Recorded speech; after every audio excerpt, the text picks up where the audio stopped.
کہ دلہن کو جو ہے نا وہ اٹھا کر دولہے نے لے کے جانا ہوتا ہے گھر کے اندر. اب انہوں نے ہماری پوڈ کاسٹ تو سنی نہیں تھی.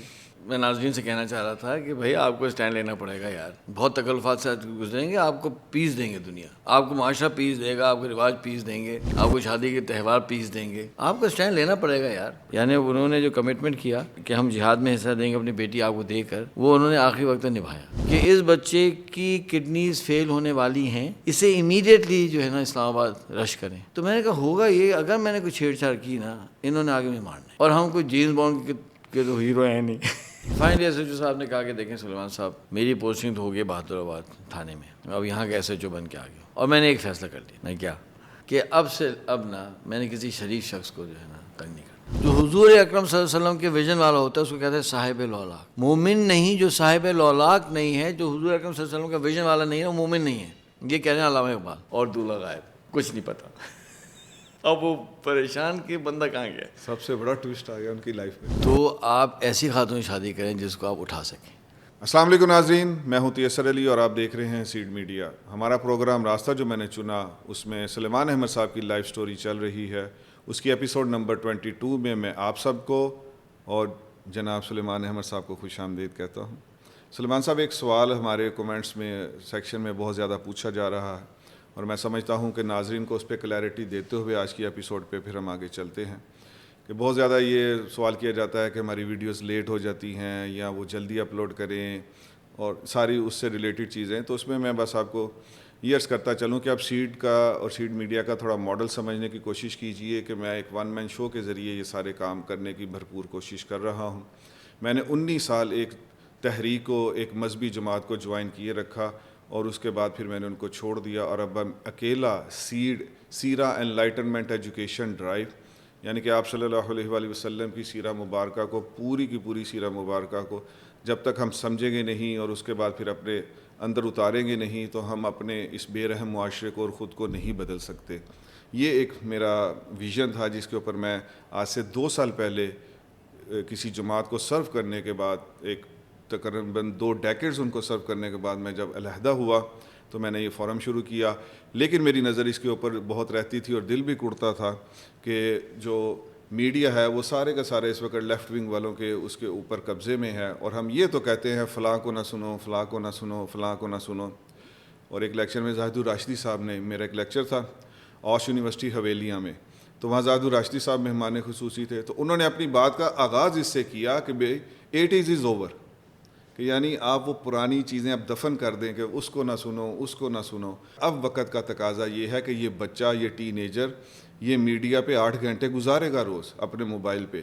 آپ اپنا حق کا پیغام پہنچاؤ. انہوں نے کہا حق آئے گا تو وہ دوسرے کو نہیں سنے گا, اور اگر سن چکا ہے تو وہ کمپیریزن بھی کر کے وہ پھر واپس حق کی طرف لوٹے گا. اور کتنی لاجیکل بات تھی. تو یہی میرا بھی پھر 2 سال پہلے جب میں نے سیٹ کی بنیاد رکھی تو میڈیا میں کمی پہ دل کڑتا تھا, اور اللہ پاک نے پھر ہمیں ایک اچھا میڈیا توفیق دی. آپ دیکھ لیں ہمارے جو ممبر ہیں, آپ بھی کتنی ان کی تعریف کرتے ہیں, وسیم بھائی کی, رضوی صاحب ہیں, ذیشان بھائی ہیں. تو ان لوگوں کی ڈیڈیکیشن کی وجہ سے ہمیں ایک اچھے لوگ مل گئے, اور ہم ایک میڈیا کو بنانے میں کچھ حد تک کامیاب ہوئے. تو اس میں پہلی بات تو یہ ہے کہ میں 1 یا 2 دوستوں کی بنیاد پہ اپنا یہ سیڈ اور اس کے سارے ایکسپینسز کو میٹ کرتا ہوں. سب سے اہم بات جو آپ کو سمجھ شاید نہیں آ رہی ہوگی کہ بھئی ہم کیوں ایپیسوڈ زیادہ نہیں کرتے, کیونکہ ہماری جو اس وقت کیپیسٹی ہے وہ 4 ایپیسوڈ پر منتھ کی ہے, اس سے زیادہ ہم جا نہیں سکتے. اب آپ دیکھیں, یہ کہتے ہیں کہ 4 گھنٹے کی ایک ایپیسوڈ کر لو, تو جو میڈیا میں جو پر ایپیسوڈ اس کا جو ریٹ ہوتا ہے وہ منٹوں گھنٹوں کے حساب سے ہوتا ہے. اگر میں 4 گھنٹے کی 4 کروں تو یہ میری کیپیسٹی ہے. اگر میں 4 گھنٹوں کی ایک ہی کر لوں ناظرین کے کہنے پہ, تو پھر اس کا مطلب ہے کہ میں مہینے میں 1 ایپیسوڈ لگاؤں گا تو یوٹیوب کا الگورتھم تو اس کو, ہمارے چینل کو ویسے ہی نہیں کوئی دیکھ سکے گا. تو یہ میری بنیادی چیزیں ہیں کہ ہم اس کے لیے ہم زکوٰۃ کے پیسے نہیں لیتے, ہم اس کو تملیغ نہیں کرتے. کیونکہ جب میں نے پوچھا تھا علماء سے تو پتہ چلا تملیغ جائز نہیں ہے, تھانوی رحمہ اللہ نے بھی اس کو جائز نہیں کہا. تو آپ لوگ جو پیسے دیتے ہیں مدارس کو یا تحریکوں کو, وہ تملیغ ہوتے ہیں, بھئی وہ کرتے ہیں, اس کو سمجھتے ہیں, وہ آپ ان سے پوچھیں. ہم نہ تملیغ کرتے ہیں, نہ ہم اس لیے فنڈ زیادہ نہیں کر پائیں گے کہ بہت زیادہ فنڈ. تو میں نے تو خود اپنے کئی دوستوں کو کہ جو ایسی جگہ پہ مدارس پہ دے رہے تھے تو میں نے کہا آپ کی زکوٰۃ ادا نہیں ہو رہی. زکوٰۃ کا پہلا کانسیپٹ یہ ہے کہ مالک بنایا جائے. تو مدرسہ مالک نہیں بنتا. وہ کیا کرتا ہے کہ وہ اپنے ہی کسی جس کو زکوٰۃ لگ سکتی ہے اس 3 اساتذہ کو وہ پیسے دیتا ہے 20 لاکھ اور ان سے اگلے 5 منٹ کے بعد اپنے اکاؤنٹس میں ڈالتا ہے, لو جی زکوٰۃ ادا ہو گئی. تو میں جب اس ڈیپتھ میں اترا تو مجھے پتہ چلا کہ یہ تو ان کی زکوٰۃ کے ساتھ بھی کھلواڑ ہے اور ان کی زکوٰۃ بھی ادا نہیں ہو رہی اور ہمارے گردن پہ تو یہ رہے گی. تو اب آپ میرے خیال ہے کہ بہت اچھی طرح سمجھ گئے ہوں گے کہ ہماری کیپیسٹی اتنی ہے, ہم اس میں وہی گھنٹے 1.5 گھنٹے کی 3-4 ویڈیوز ہی بنا سکتے ہیں اور اس کو بنانے کے بعد ہم 1 ماہ میں اس کو ایسے اس کو کھیلیں گے اس کے ساتھ کہ وہ ہمارا چینل بھی اس پہ کچھ نہ کچھ آتا رہے. تو مجھے بڑی کبھی امید ہے کہ آج کے بعد پلیز یہ مجھے میسیج نہ کیجیے گا کہ کب اپلوڈ ہوگی کیا ہوگی. جب میں ٹیزر لگا دوں تو اس کے 2 دن کے بعد مجھے میرے میڈیا نے کہا کہ ہم آپ کو دے سکتے ہیں. اس میں بعض اوقات وہ مجھے بھیجتے ہیں, وہ کرپٹ ہو جاتی ہے فائل, اگلے دن پھر آئیں گے تو بھیجیں گے تو تیسرا دن بھی ایکسٹرا لگ سکتا ہے. یہ ساری چیزیں ہیں. اس لیے میرا یہ ویژن ہے کہ جو بھی کمنٹ آئے اور اچھا کمنٹ ہو میں اس کو ضرور جواب دوں کہ اس کا حق ہے ہم پہ نا. اس نے ہماری ایک ویڈیو 1.5 گھنٹہ دیکھی ہے تو اس کا حق بھی ہے کہ وہ اس کے کمنٹ کا جواب دیا جائے. لیکن میں ان کا جواب نہیں دوں گا کہ جی کب آئے گی ایپیسوڈ. اور ایک بہت عجیب بات ہوئی, میں نے شان اہل بیت کے اوپر ایک ایپیسوڈ کی تو اس میں 2-3 لوگوں نے اس کے اوپر کمنٹ کر دیا سلیمان صاحب کی ایپیسوڈ کب اپلوڈ ہوگی. مجھے بہت غصہ چڑھا کہ بھی اہل بیت اطہار کا ذکر ہے, آپ سلمان صاحب کی ایپیسوڈ پہ جا کے یہ سوال پوچھیں. آپ کیا کر رہے ہیں, سمجھے تو صحیح کہ آپ اس ایپیسوڈ پہ آ کے کہہ رہے ہیں کہ نہیں وہ ایپیسوڈ کب آئے گی. آپ نے سنی نہیں سنی یہ میری وہ گمان کرنے کا کوئی مجھے حق نہیں ہے. لیکن مجھے یہ چیز پسند نہیں آئی. میں نے 2 لوگوں کو بلاک کیا, اس کو پھر واپس ان بلاک بھی ایک کو کیا. تو یہ بہت ہی غیر مناسب بات تھی کہ آپ ختم نبوت کی ویڈیو کے اوپر آ کے کہیں سلیمان صاحب کب آئیں گے اور آپ اہل بیت کی ویڈیو کے اوپر آپ کے آ کے کہیں کہ سلیمان صاحب کب آئیں گے. تو یہ بھی ان کو آپ لرننگ ہمیں کرنی ہے, خود بھی کرنی ہے, ان کو بھی کروانی ہے. تو انٹرو بہت لمبا ہو گیا. آپ کو ونس فار ایور کے لیے میں نے یہ کلیئر کرنا چاہا کہ میں دورے بھی کر رہا ہوتا ہوں اور میں نے ہی اس کو ایڈٹ کرنا ہے, میں نے ہی تھمبنیل بنوانا ہے, میں نے ہی یعنی کہ میں نے دیکھا کہ میں جن جماعتوں کو جانتا ہوں تحریکوں کو, وہاں اسی کام کے لیے صرف میڈیا کے اندر 4 لوگ ہیں کہ جو ویڈیو بنانے سے لے کے اور اس کو پوسٹ کرنے تک, اس کو اپلوڈ کرنے تک وہ اس کے ہیں, وہ سارے کام میں نے اکیلے نے کرنے ہیں. پھر اسی شعبے میں جس میں میں ایجوکیشنل فورم میں چلتا ہوں, اسی میں ہی جماعتوں میں پھر 3-4 لوگ ہیں. یعنی سلمان صاحب آپ سمجھے کہ 8 لوگوں کا کام اللہ پاک مجھے توفیق دے رہے ہیں کہ میں بغیر کسی ہیلپ کے کر رہا ہوں. اور اب یہ نہ کہہ دیجیے گا کہ جی بندے بڑھائیں یہ بڑھائیں. وہ میں نے بتا دیا کہ ہم نے فنڈ مانگنا ہی نہیں, کرنا ہی نہیں. ایک اور بات بھی سمجھے کہ نہ میرے ساتھ صاحبزادہ لگا ہے, نہ میرے ساتھ کوئی خلیفہ مجاز لگا ہے. آپ شاید نہیں جانتے میں 19 سال تحریکوں میں کام کرنے کے بعد باہر آیا ہوں. ان 2 چیزوں کے بغیر تیسر علی نہیں چل سکتا. یہ جو چل رہا ہے یہ ایک بہت بڑی ایک عجیب ایک اور سٹوری ہے. وہ اللہ مجھے اور آپ کو سمجھنے کی توفیق دے. تو اس لیے ایک عام عوام, ایک سمپل سا MBA کیا ہوا بندہ وہ اگر اتنی چیزیں کر رہا ہے تو وہ اس کے پیچھے ایک بہت بڑی جو ہے وہ ایفرٹ لگ رہی ہے. اس سے زیادہ کی میری اوقات نہیں ہے. تو آپ پلیز بس باٹم لائن یہ ہے کہ 4 ویڈیوز پہ خوش ہو جائیں. ہم اسے آگے جانا بھی نہیں چاہتے اور جا بھی نہیں سکتے فی الحال. اور اس کے بعد آپ جو بھی ویٹ اور آپ کو کرنا پڑتا ہے اس کے لیے میں پیشگی معذرت کرتا ہوں اور چلتا ہوں. سلیمان احمد صاحب کی اہلیہ کی شادی ہونے کے بعد ان کا جو آپریشن تھا وہاں ہم نے چھوڑی تھی. اپ ٹو یو سلیمان صاحب. بہت شکریہ, جزاک اللہ خیر. آپ نے سب کچھ ایکسپلین کیا اور اللہ تعالیٰ آپ کی اس کوشش کو قبول کرے. اور یہ بھی ہم بار بار بتاتے ہیں, کچھ لوگ بات بیچ میں آتے ہیں انہیں نہیں پتہ ہوتا کہ آپ جو ہے یہ یوٹیوب کو آپ مونیٹائز بھی نہیں کرتے ہے نا. تو نہ اس سے آپ کو کوئی انکم ہے نہ. تو ہم آ جاتے ہیں اگلے اس کے اوپر. تو جب ہم گئے ڈاکٹر صاحب سے بات کی اور انہوں نے کہا کہ آپریشن ہوگا, اور آپریشن جو ہے کان کا, میں پچھلے ایپیسوڈ میں بتایا تھا کہ وہ کان کی جو ہڈی ہے اس کو جو ہے نا ریپلیس کرتے ہیں اور ایک پلاسٹک کا پروستیٹک کہتے ہیں اس کو ڈالتے ہیں. جی. تو وہ جو کان کا آپریشن کیا جاتا ہے تو اس کے اندر ایشو یہ ہوتا ہے کہ اسی کان کے قریب سے ایک نرو جو ہے نا وہ دل کی طرف آ رہی ہوتی ہے. اچھا. ہاں. تو اگر اس سرجری میں وہ نرو ہوئی ڈیمیج یا ہٹ ہوئی تو آپ کا ہارٹ جو ہے نا بند ہو جائے گا.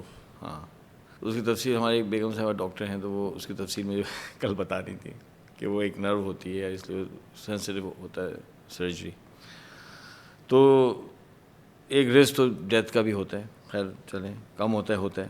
پھر دوسرے یہ کہ وہ سرجری کامیاب نہ ہو, ہاتھ ہل جائے اور وہ بیٹھ جائے اور باڈی ایکسیپٹ نہ کرے اس کو, ریجیکشن جو بھی ہے, تو جو تھوڑی بہت سنوائی تھی وہ بھی چلی جائے گی. تو یہ رسک ہے جو کہ ظاہر بات ہے ان کے والدین وہ نہیں تیار تھے اس رسک کو لینے کے لیے. تو جب میں اپنی اہلیہ سے پوچھا کہ بھئی آپ تیار ہیں, تو انہوں نے کہا میں تیار ہوں. تو میں نے یہ فیصلہ کیا کہ چونکہ مجھے میں چھٹی پہ آیا تھا اور مجھے ظاہر بات ہے چونکہ ہم جنگ میں کام کرتے ہیں بارڈر زونز میں, تو وہاں چھٹیاں زیادہ ہوتی بھی نہیں ہیں اور آپ لینا بھی نہیں چاہتے, اس لیے کہ ایک کرائسس سامنے. مجھے پتا تھا کہ وہ چند دن میں مجھے نکلنا ہوگا, تو بہتر ہے کہ میں فوراً سرجری کروا لوں. تو آپ یوں سمجھیں کہ رخصتی کے دوسرے دن ہم ہسپتال میں چلے گئے. ہاں اچھا, اب میں نے آپ کو پہلے ہی بتایا تھا کہ کہانیاں تو بہت ہیں نا. میں کوشش کر رہا ہوں, اللہ تعالیٰ توفیق بھی دے, کہ وہ کہانی سناؤں کہ جس سے ہم کچھ چیز کچھ سیکھ سکتے ہیں. اب ایسی اسٹوری ہے, اس میں ہو سکتا ہے کہ انٹرٹینمنٹ تو ہو, لرننگ کچھ نہ ہو, تو اس کو چھوڑ دیں. کبھی ہم سے ملیں تو ہم سنا دیں گے. یہاں تو آپ کی ویڈیوز کے کامیاب ہونے کی ایک بڑی وجہ یہ نیت بھی ہے نا. ہاں بالکل, کہ ہمیں نہ مشہور ہونے کی ضرورت, اللہ پاک معافی رکھے ایسی چیز. نہیں بس یہ کہ آپ کو فائدہ ہو بس, اور ہو رہا ہے فائدہ. کامنٹس بھی آ رہے ہیں, میرے پاس پرسنلی کافی سارے واٹس ایپ پہ میسیج آ رہے ہوتے ہیں نا. تو اس میں یہ ہوا کہ ایک تو میں نے سوچا کہ ایک تو مجھے نکلنا ہے, دوسری بات یہ کہ یہ جو ہماری بیگم ہیں, ایک تو نا ان کے فیملی کا ایک احسان بھی تھا نا بہت بڑا, جو ابھی تک میں ان کے احسان کے بوجھ تلے ابھی تو بیٹھا ہوں. پہلا احسان تو یہ تھا کہ اس خاتون نے ہاں کہا. وہ تو کان میں تکلیف تو بعد میں ہوئی نا. ایک تو ہوتا ہے نا کان میں تکلیف ہوتی یا کوئی معذوری ہوتی ہے وہ آپ کو ایکسیپٹ کرتے, وہ تو چلو آدمی کہہ سکتا ہے ہاں بھائی مسئلہ تھا تو ایکسیپٹ کر لیا. لیکن یہاں تو جب ہاں ہوا تو اس وقت تو تھی نہیں, اس وقت کان ٹھیک تھے. تو ایک تو انہوں نے ایکسیپٹ کیا, پھر ان کے والد صاحب نے ایکسیپٹ کیا, پھر ان کے والدین نے ایکسیپٹ کیا. تو یہ بہت بڑا احسان مجھ پر ابھی تک ہے. اس لیے میں نے ہمیشہ اپنے ساس سسر کی عزت کرنے کی پوری کوشش کی, ان کی خدمت جتنی کر سکتے تھے ہم نے کی, اور کبھی بدتمیزی نہیں کی, کبھی ایسی بات نہیں کی. اور ان کا مزید احسان یہ تھا کہ اس کے بعد میں ملٹیپل ٹائمز پہ ہم گئے وار زونز میں. کبھی انہوں نے ہمیں منع نہیں کیا کہ بھئی آپ کہاں جا رہے ہیں, ہماری بیٹی کا خیال رکھیں, بیٹی کو دیکھیں, بچوں کو دیکھیں. ایک دفعہ بھی انہوں نے مجھے نہیں روکا. یہ اصل پوائنٹ ہے, بہت بڑی بات ہے. یعنی انہوں نے جو کمٹمنٹ کیا کہ ہم جہاد میں حصہ دیں گے اپنی بیٹی آپ کو دے کر, وہ انہوں نے آخری وقت نبھایا. ہمارے سسر کے انتقال ہوا چند دن پہلے, ایک دفعہ بھی انہوں نے نہیں کیا. ایک. اور دوسری بات سنیں کہ اس شادی کے بعد میری 5 شادیاں اور ہوئی ہے نا. اچھا جو اس ایپیسوڈ میں نئے ہوں گے اللہ ان پہ رحم کرے, وہ تو اسی پہ جھٹکا لگے گا نا. خیر اتنے برے ہم نہیں ہیں, لگتے تو نہیں ہے, یاد آ گیا وہ ایک ایپیسوڈ میں, ایسے لگتے تو نہیں. تو جو 5 شادیاں ہوئیں, کسی ایک شادی میں بھی ہمارے ساس یا سسر نے, پہلے ساس سسر نے یہ نہیں کہا کہ آپ نے کیوں کی, یہ کیا کر رہے ہو. ہاں نہیں, ناٹ ون ٹائم. انبلیویبل. ہاں انبلیویبل. کہ ٹھیک ہے آپ کا فیصلہ ہے, اس کے پیچھے آپ کا ویژن ہے. تو ہم کبھی نہیں کیا, کبھی اعتراض نہیں کیا, کبھی مجھے پریشان نہیں کیا, کبھی نہیں ڈانٹا. ورنہ ہوتا ہے کہ یار تم طبیعت صحیح ہے تمہاری یار, ہماری بچی کے پیچھے 5 خواتین کی آپ نے لائن لگائی ہیں. تو لیکن نہیں, ماشاء اللہ. تو یہ ان کی عظمت ہے, وہ تو احسان ہم پہ ہے. اللہ انشاءاللہ ریوارڈ دے. ہاں بالکل, اس کا اجر دیکھیں نا, اس سارے کام کا حصہ ان کو ملا نا. سارے وار زونز ان کے کھاتے میں بالکل 100% جائیں گے, اس کا اجر جائے گا. اور دوسرا دیکھیں نا, گھر سے اگر آپ پریشان ہونے لگیں نا جی نا, تو آپ تو پریشان ہو جاتے ہیں کہ یار پیچھے ایک ہنگامہ مچا, رونا دھونا مچا ہوا, پورا خاندان کھڑا ہو جائے. اب جب ساس سسر اور بیگم یہ تینوں آپ کے ساتھ کھڑے ہوئے ہیں تو پھر کون آپ پہ اعتراض کر سکتے ہیں؟ اچھا ایک طرف ہمارے ماں باپ کھڑے ہوئے تھے ہمارے پیچھے, انہوں نے کبھی نہیں کہا تو انہوں نے بھی کہا. اچھا یہ تو احسان ان تینوں کا ہم پہ تھا, اس خاندان کا. تو اور دوسری بات یہ تھی, میں نے سوچا کہ یار یہ جو خاتون جن کے ہم پہ اتنا احسان ہے یہ تو اذیت میں یار. اب سوچیں ایک بندہ سننے والا ہے اس کو سن نہیں پا رہا. تو جب ہم ہسپتال پہنچے, ایڈمیشن ہوا, تو ان کی والدہ بہنوں نے کہا کہ جی وہ تو ٹھیک ہے آپ ایڈمٹ کرا دیں, ہم ہوں گے ان کے ساتھ. تو میں نے کہا اچھا. تو میں نے کہا کہ پھر میں کیوں نہیں ہوں گا؟ تو میں نے کہا یہ تو ہماری بچی ہے تو خواتین ہی ہوتی ہیں ہسپتال میں. تو میں نے کہا لیکن محرم تو میں ہوں, تو مجھ کو ہونا چاہیے نا یہاں. تو جب یہ بات چیت چل رہی تھی تو کیا ہوا, اچھا ظاہر بات ہے ہماری اہلیہ تو برقعے میں اور پردے میں. تو کیا ہوا, یہ بات چیت ہو رہی ہے, اب ایڈمیشن ہوا ہے, بستر پہ وہ پہنچی ہیں, اب ایڈمیشن, اب جا کے ان کا جو ہے وہ ٹیسٹ ہوں گے, فلانا ہوگا, پھر سرجری ہوگی. تو ڈاکٹر فضل اللہ میر صاحب کا بھی بڑا احسان ہے, انہوں نے کہا کہ نہیں بھائی آپ ایڈمیشن ہوگا, سائڈ ٹیسٹ ہم اپنے سامنے کریں, کیونکہ کچھ ٹیسٹ ایسے ہیں کہ جو باہر سے ہوتے نہیں نا, ہمارے ہاسپٹل اسپیشلائز کرتے ہیں کانوں کے لیے. میں ٹھیک ہے کوئی مسئلہ نہیں ہے, ورنہ آنا جانا ملیر بہت دور تھا. اچھا اور ہمارا گھر تھا کلفٹن میں, اب کلفٹن سے ملیر کیسے ہوگا؟ تو کہا نہیں سائڈ ٹیسٹ یہاں ہوں گے اور یہیں ہم پھر سرجری کریں گے. سرجری کے بعد یہ چل نہیں سکتی, اٹھ نہیں سکتی, تو پھر آپ کو یہیں رہنا پڑے گا اور بینڈیج یہیں اترے گا فرسٹ ٹائم. ہم کوئی کمپلیکیشنز نہیں کر سکتے کیونکہ انفیکشن ہو جائے, کچھ ہو جائے. تو میں نے پوچھا کہ کتنے دن لگیں گے؟ کہ تقریباً 1 ہفتہ. تو ہمارا پہلا ہنی مون میں بھی یہی کہنے لگا ہسپتال میں تھا, پہلا ہنی مون. اللہ پاک عافیت رکھے. اللہ حافظ گئے. اچھا ہوا یہ کہ وہ ابھی ہم یہ بات چیت کر رہے تھے, کیا ہوا کہ تھوڑا دروازہ کھلا اور کلینر آیا اندر, اور وہ ظاہر ہے بیگم نے ایک دم سے منہ چھپایا, اور آپ کو پتہ ہے ہمارا اسٹائل تو پتہ ہے آپ کو, میرا تو فیوز ہی اڑ گیا. اچھا اب اس سے پہلے نا ہمارے تو پاکستان میں تو ہم رہے ہی نہیں, ایکسپیرینس نہیں تھا نا ایڈمیشنس کا فلانا.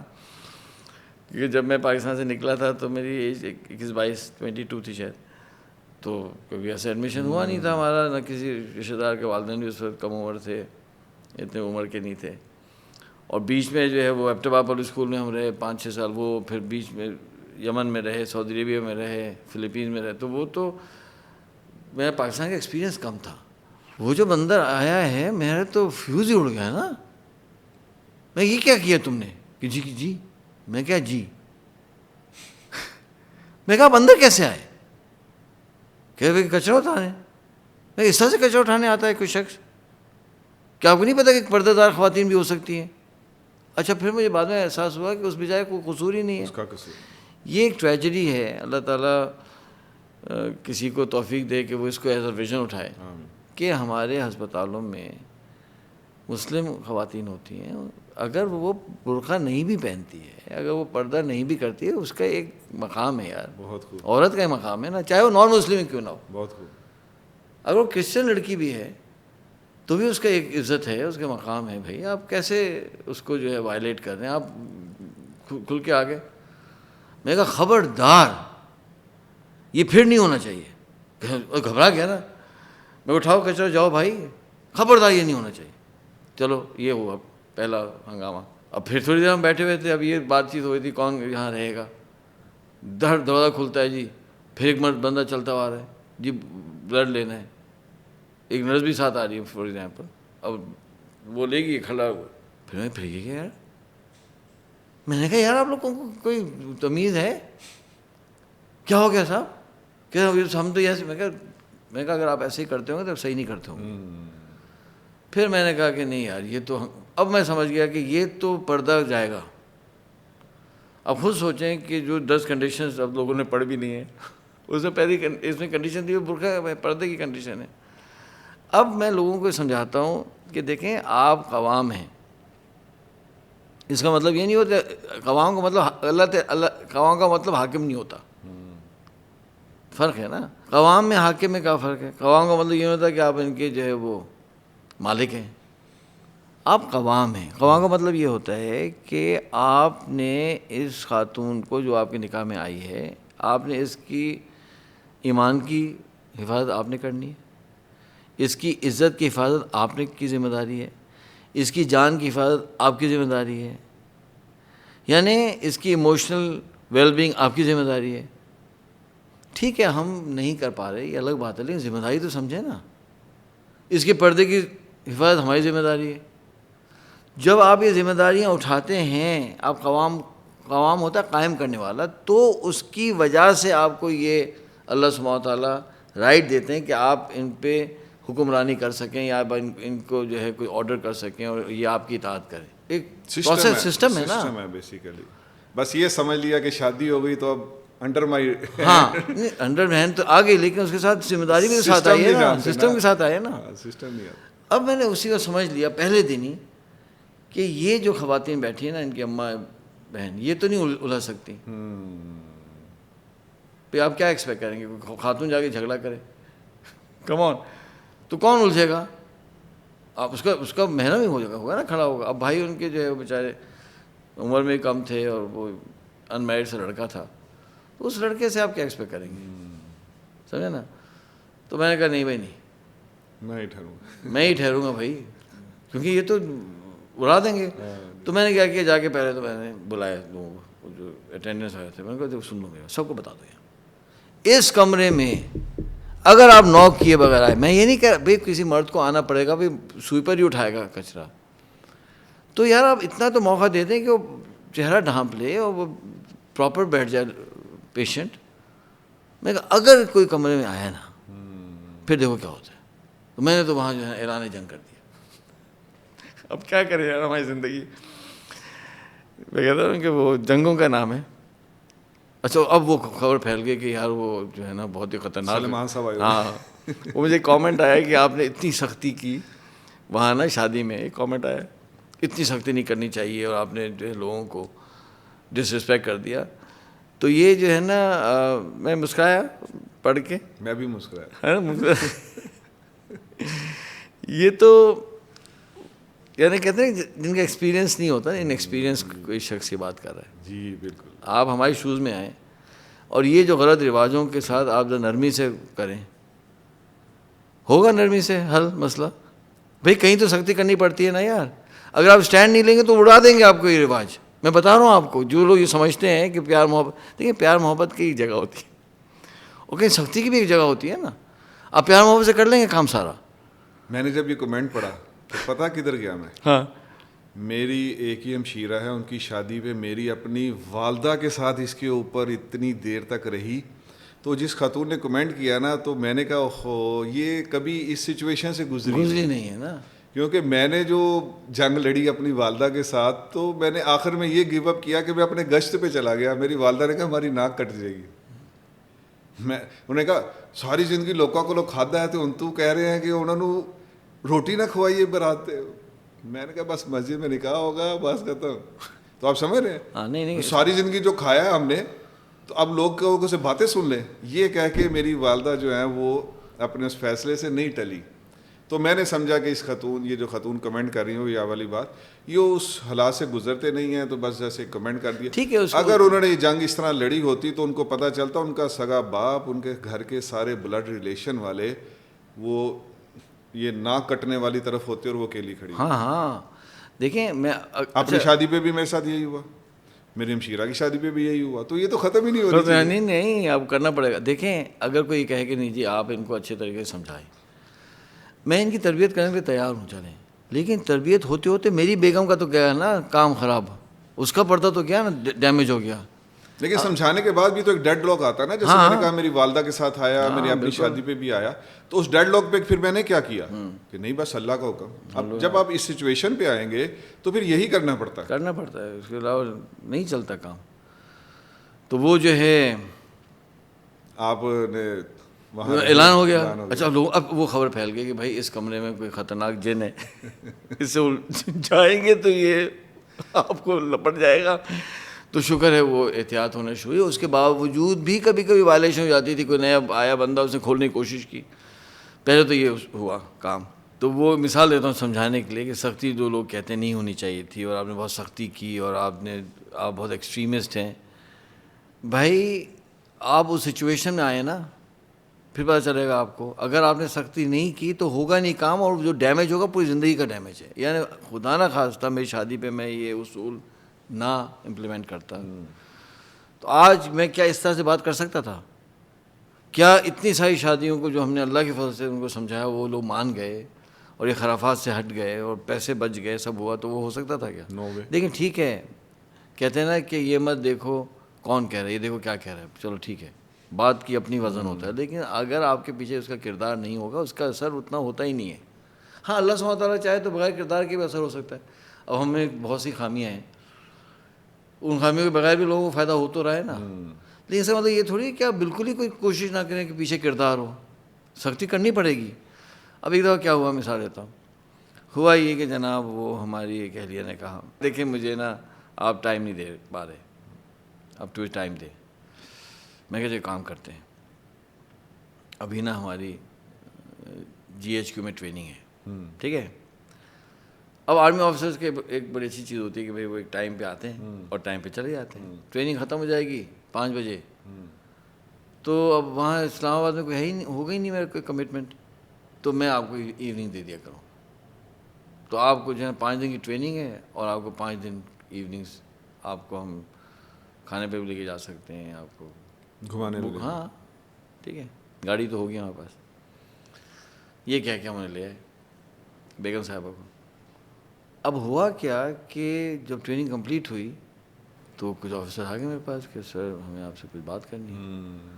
تو میں کہا نہیں ٹھیک ہے بالکل. اب وہ ایوننگس بھی بزی ہو رہی ہیں. اب ایک جنرل صاحب نے کہا نہیں بھائی اب گھر پہ آئیں کھانے پہ, اور گھر پہ جا رہے ہیں بیگم کو. اب ہوا کیا, بیگم کے ساتھ جا رہے ہیں تو وہ ظاہر تو ہوگا کیا کہ وہ بیگم خواتین تو چلی جائیں گی, ہم یہاں بیٹھیں گے. جب 4-5 دن گزرے تو بیگم صاحب نے کہا ہاں بھائی کہاں گیا ٹائم, آپ نے کراچی سے لے کے آئے. میں نے کہا یار مجھے بڑی شرمندگی ہو رہی ہے, میں کیا کروں اب. یہ تو وہ سینئر بھی ہیں, آرمی آفیسرز بھی ہیں, اور ضرورت ہے میں چاہتا ہوں وہ ٹائم, تو ایسی بات بھی نہیں ہے کیونکہ مجبوری ہے, اچھی بات ہے چلیں. تو میں کہتے ایک کام کرتے ہیں, میں 24 گھنٹے نکالتا ہوں اور ہم اسلام آباد ہی چھوڑ دیتے ہیں, قصہ ہی ختم کرتے ہیں. اس شہر میں رہتے ہی نہیں نا, ہم یہیں سے نکل جائیں گے, ہم چلے جائیں گے کہیں باہر, اور 24 گھنٹے آپ کو مل جائیں گے پورے 24 آورز آپ کے. کہیں ٹھیک ہے جناب. ہم نے جو ہے وہ جیسے ٹریننگ کمپلیٹ ہوئی ہم نے گاڑی لی اور ہم نکل گئے. اچھا جناب اب کہاں جائیں, تو میں نے دیکھا کہاں جائیں, تو میں نے دیکھا کہ اس میں لکھا ہوا تھا کہ وہ نا PC مظفر آباد بنا تھا نیا. اس کو میں دیکھا تو بڑی اچھی تصویر آئی. تو میں نے کہا یار مظفر آباد تو 3.5 گھنٹے کا سفر ہے, 3.5 میکسیمم 4 گھنٹے. تو چلو یار صبح نکلیں گے, وہاں چلے جائیں گے PC مظفر آباد میں چیک ان کر لیں گے, اور جو ہے ہم ایک ایوننگ گزار کے اگلے دن واپس آ جائیں گے. 24 آورز میں آپ کا, اور اس وقت نہ فون اٹینڈ کریں گے نہ کچھ. اور جب اسلام آباد میں ہوں گے ہی نہیں تو کوئی آرمی آفیسر ملنے کی کوشش کرے تو بندہ ہی نہیں ہے نا. بولیں گے سر آپ کہاں ہیں, سر میں مظفر آباد میں ہوں. تو ہے پتہ ہے کہیں گے ٹھیک ہے واپس سے بھی ملاقات ہوگی. تو میں کہ بیگم صاحب ٹھیک ہے, کہتے ہیں ٹھیک ہے چلو بھائی. اب ہمارا سفر شروع ہوا. اب ہوا کیا کہ اب بڑا اچھا سا موسم تھا, سمر تھا, اور اتنا خوبصورت ڈرائیو کرتے کرتے ہم پہنچے نیلم جو ہے نا دریا, اس پہ برج ہے اس کے. ہاں اب کراس کرتے ہیں تو آپ پنجاب سے آ جاتے ہیں AJK میں, آزاد جموں اینڈ کشمیر. اچھا جب وہاں پہنچے تو میں نے دیکھا کہ نا لائن لگی گاڑیوں کی, تو میں بھی رک گیا, شاید ٹریفک زیادہ ہوگا. نہیں ٹریفک, وہ گاڑی چل نہیں رہی. تو اب وہ یہ ہوا کہ وہی جو کہانی ہے نا کہ وہ جو شعر ہے کہ جس کا عنوان غم نہیں ہوتا وہ میری داستان نہیں ہوتی. تو ایک بندہ گزرا, تو میں بھائی خیریت کیا ہوا, کہتے صاحب پلٹ جائیں یہ تو 5 گھنٹے سے برج بند ہے. اوف اوئے ہوئے برج بند ہے. اب میرے دماغ میں پھر اب بیگم پھر کہیں گی کہاں گی میری 24 گھنٹے ویکیشن. میں کہا نہیں بھائی میں کہا بیگم میں چیک کر کے آتا ہوں. گیا میں چلتا ہوا, تو تو کیا دیکھا کہ لوگ آ کے نا برج کے سامنے کھڑے ہوئے ہیں جو موٹرسٹ ہیں, اور میں بھائی کیا ہو گیا, خیریت تو ہے؟ انہوں نے کہا کہ بھائی یہاں تو ٹرکرز جو ہیں, ٹرک والوں نے ہڑتال کی ہے, اس طرح سے ہڑتال تو نہیں کہ مظاہرہ کیا ہے, اور انہوں نے نا برج کو بلاک کر دیا. اب اس میں جو ہے نا میرے خیال 2 ٹرکس تھے, وہ برج پہ یوں کھڑے ہوئے ہیں اور برج بلاک ہوا ہے. میں کیوں, کیا ہو گیا بھائی, کیوں ہوا؟ کہنے ہوا یہ کہ پیر ودائی سے یہ ٹرکس چلے. اب اس میں سبزی بھی تھی, جو بھی چیزیں تھیں, گوشت ہوگا, سبزی ہو, جو بھی سوال. وہ چلتے چلتے جب یہاں پہنچے, اچھا چونکہ میں نے ٹرکس چلائے ہیں تو مجھے پتہ ہے کہ ٹرک کی سپیڈ کیا ہوتی ہے اور فلانا کیا ہوتا ہے. تو میں نے سوچا کہ یہ تو ہم تو پہنچے ہیں 3 گھنٹے پہنچ گئے, سپوز 2.5-3 گھنٹے میں, تو یہ تو ان کو 6-7 گھنٹے لگے ہوں گے چڑھائی وغیرہ. تو یہ شروع ہوئے, یہ ٹرک چلتے ہیں رات کو 12 بجے, ٹھیک ہے نا, وہ صبح تک یہاں پہنچتے ہیں. جب وہ یہاں پہنچے تو AJK کے ایڈمنسٹریشن نے کہا کہ آگے نا سڑک بن رہی ہے, تو یہ جو ٹرکس ہیں نا ان کا آگے جانا جو ہے ابھی ممنوع ہے, ڈینجرس ہے, تو اب آپ واپس جائیں. تو ٹرک والوں نے کہا کہ بھائی اگر یہ مسئلہ تھا تو آپ ہمیں وہاں بتاتے, ہم نکلتے ہی نہیں. اب ہم یہاں پہنچ چکے ہیں پوری رات ڈرائیو کر کے, اب ہمیں گزرنے دو بھائی, ہمارا سامان خراب ہو جائے گا. اور ان کی بات بھی ویلڈ ہے. اچھا اب وہ یہ کہہ رہے ہیں, اچھا ان غلطی تو ان کی ہے, میں سمجھتا ہوں کہ بھائی انہوں نے بتانا چاہیے جی, لیکن وہ کہتے ہیں چلو نہیں بتایا, لیکن ہم تو یہ رسک نہیں لے سکتے کیونکہ وہ جو ہے وہ کچا ہے, روڈ بن رہی ہے, تو آپ نے کچا نکالا ہوا ہے, وہ کچے سے ٹرک الٹ گیا تو پھر کون رسپانسبل ہوگا بھائی؟ اب ٹرک پلٹتا ہے, یہاں سے کوئی گاڑی جا رہی ہے, پیسنجر کی گاڑی, تو ٹرک تو اس پہ آگے گرے گا نا, اور ساتھ وہ نیلم دریا ہے, یعنی وہ یوں گرے گا تو وہ گاڑی کو, وہ دونوں اندر جائیں گے, تو کون ذمہ دار ہوگا؟ تو اس پہ جو ہے وہ بحث ہو گئی.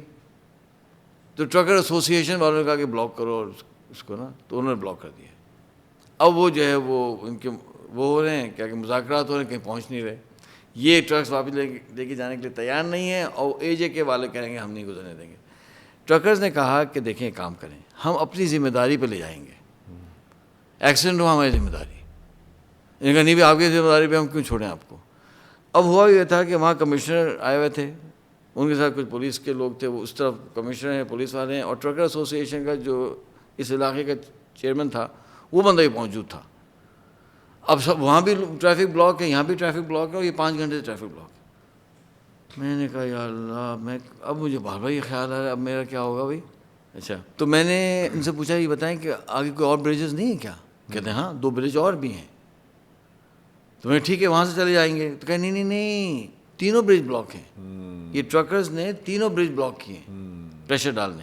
اچھا بھائی, اب وہ میں چلتا ہوا یوں برج سے گزرا تھا, دیکھا نیچے پانی دیکھتے ہوئے, اس طرف گیا, اس طرف بھی ٹریفک بلاک ہوئی ہوئی تھی.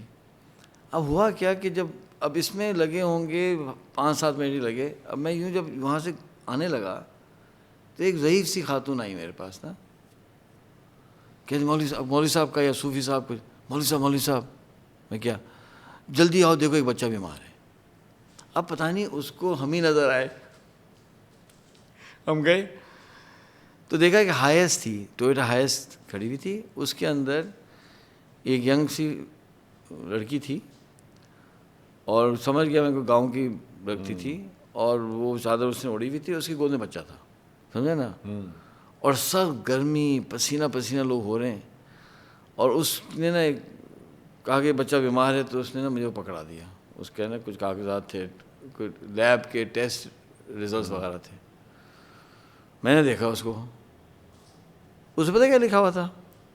اسے لکھا ہوا تھا imminent renal failure, immediately rush to PIMS اسلام آباد.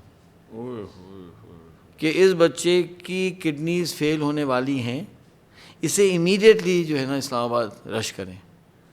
اب وہ گود کا بچہ ہے, خدا نہ خاصا کڈنیز گئیں تو وہ تو اس کو ڈیتھ ہو سکتی ہے. اتنے چھوٹے بچے کہ آپ ڈائلسس کریں گے, اب کیا کریں گے, وہ ٹائم پہ نہ شروع ہو سکے, کڈنی ڈیمیج ہو جائے. چلو بچے کی جان رسک پہ ہے, اگر اس کے ڈائلسس وہاں ہو سکتا ہوتا مظفر آباد میں, وہاں کرتے, تو انہوں نے سمجھ لیا ہوگا کہ کڈنی فیل ہونے والی, کوئی انفیکشن ہو گیا, کیا ہو گیا. اس بچے کی جان رسک کے اوپر ہے. اب جناب میرا تو فیوز ہی اڑ گیا. اچھا ویکیشن بھول گئے. تو مجھے اتنا شدید غصہ آیا, میں نے کہا یار یہ کیا طریقہ ہے.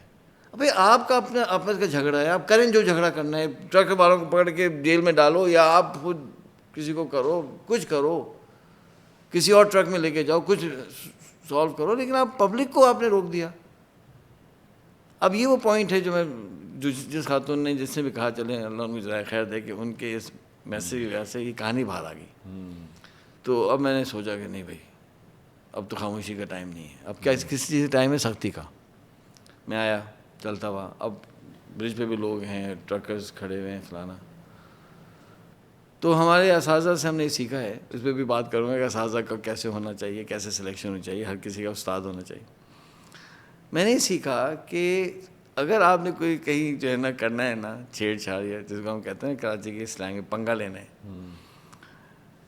تو آپ سب سے پہلے یہ سوچیں کہ سب سے بڑا کانسیکوینس کیا ہوگا, یہ پہلے سوچیں آپ. تو اچھا اب اللہ کا نظام دیکھیں کہ ٹرکس آ رہے ہیں پیر بدائی سے اور جا رہے ہیں مظفر آباد, یعنی پنڈی سے مظفر آباد جا رہے ہیں.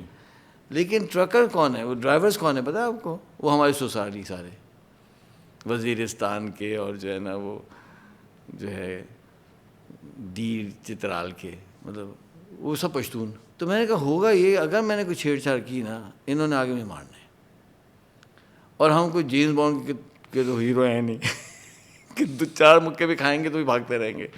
میں نے کہا ان کا ایک مکہ خدا سے پڑ گیا نا ان میں سے کسی کا, میں تو گیا. تو میں کہا اگر خدا نہ خواستہ مجھے مارنے آئیں گے تو میں کروں گا کیا. تو میں نیچے جھانکا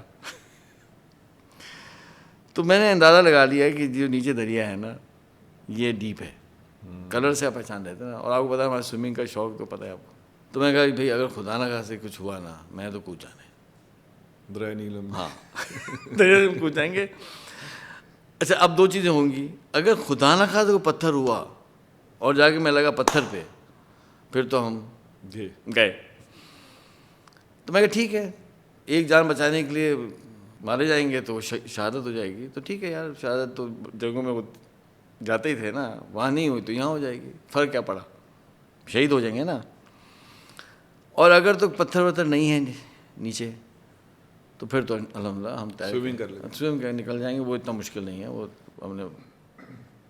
تو ہم نے سوئمنگ کی بھی ہے. تو وہ تو میں آپ کو بتایا تھا نا کہ میرا تو ایک وہ ہے نا ہابی ہے لانگ ڈسٹینس سوئمنگ ان دا سی. میں وہ تو خیر ہو جائے گا حل مسئلہ. اور اس سے پہلے میں سمندروں میں ایکسیڈنٹس وغیرہ ہو چکے تھے تو مجھے پتا تھا نہیں اتنا کوئی مشکل نہیں ہوتا یار, پانی سے ہم نکل آئیں گے. بس پتھر کا مسئلہ تھا, پتھر نظر نہیں آتا, یہ میں نے پلان بنا لیا. اب میں گیا بیچ میں جو مجمع کھڑا تھا نا, اب اس میں پولیس کے بھی لوگ کھڑے ہوئے ہیں, کمشنر صاحب بھی اس سے بات کر رہے ہیں, چیئرمین بھی ہے اس کو ایسوسیشن کا اس علاقے کا, ٹرکر بھی کھڑے ہوئے. تو میں نے جو ہے نا وہ آواز لگائی, یہ کہانی پہلے نہیں سنی نا آپ نے. میں نے کہا اگر یہ بچہ, اگر اس بچے کا انتقال ہوا تو ذمہ دار کون ہوگا بتاؤ, کون ذمہ دار ہوگا. یہ آواز آئی زور سے, ابھی تو زور سے نہیں کر رہا, کہتا کوئی پڑوسی آ جائے, پوری آواز نا. تو اتنی زور کی آواز ایک دم سے مجمع ہے, تو لوگ دیکھنے لگے, خاموشی ہو گئی. اب تو پہلی آواز میں تو میں نے لینا تھا اٹینشن, اب آئی دوسری آواز. میں نے کہا اگر یہ بچے کا انتقال ہوا تو کون ذمہ دار ہوگا, ہاتھ کھڑا کرو, ہاتھ کھڑا کرو. اچھا پاکستان کے اندر جو خوبی ہے اس ملک کی, الحمدللہ ہمارے لوگوں کی دمیں آتش گیر ہوتی, دم کی بات ہو چکی ہے, اور ہم نے بہت ساری دموں کے ساتھ کام کیا ہے. 32 ملکوں میں ہم نے بہت سے دمیں دیکھی ہیں, لیکن پاکستان والی دمیں جو ہے نا سر نہیں ہے اویلیبل, ایکسیپشنل دمیں ہماری. اللہ کا ایک نظام ہے. تو تھمبنیل رکھ دو ایکسیپشنل دموں کی, ایکسیپشنل دمیں کہتے ہیں یار. اب آپ دیکھ نا اتنا بڑا ہنگامہ مڈل ایسٹ میں ہو رہا ہے, پاکستان بیچ میں گھس چکا ہے. جی بالکل, ہمارے جہاز پہنچے ہوئے ہیں جناب سعودی عربیہ کے بیسس پہ, ہم پاکستانی کے اندر دم ہے, اتنے بڑے پنگے میں ہم بیچ میں پہنچ گئے, پتہ نا آپ کو. اب تو کویت کا بھی ہونے والا ہے ہمارے ساتھ کچھ جو ہے نا معاہدہ, یعنی ہم بیچ میں ہوں گے ہر جگہ.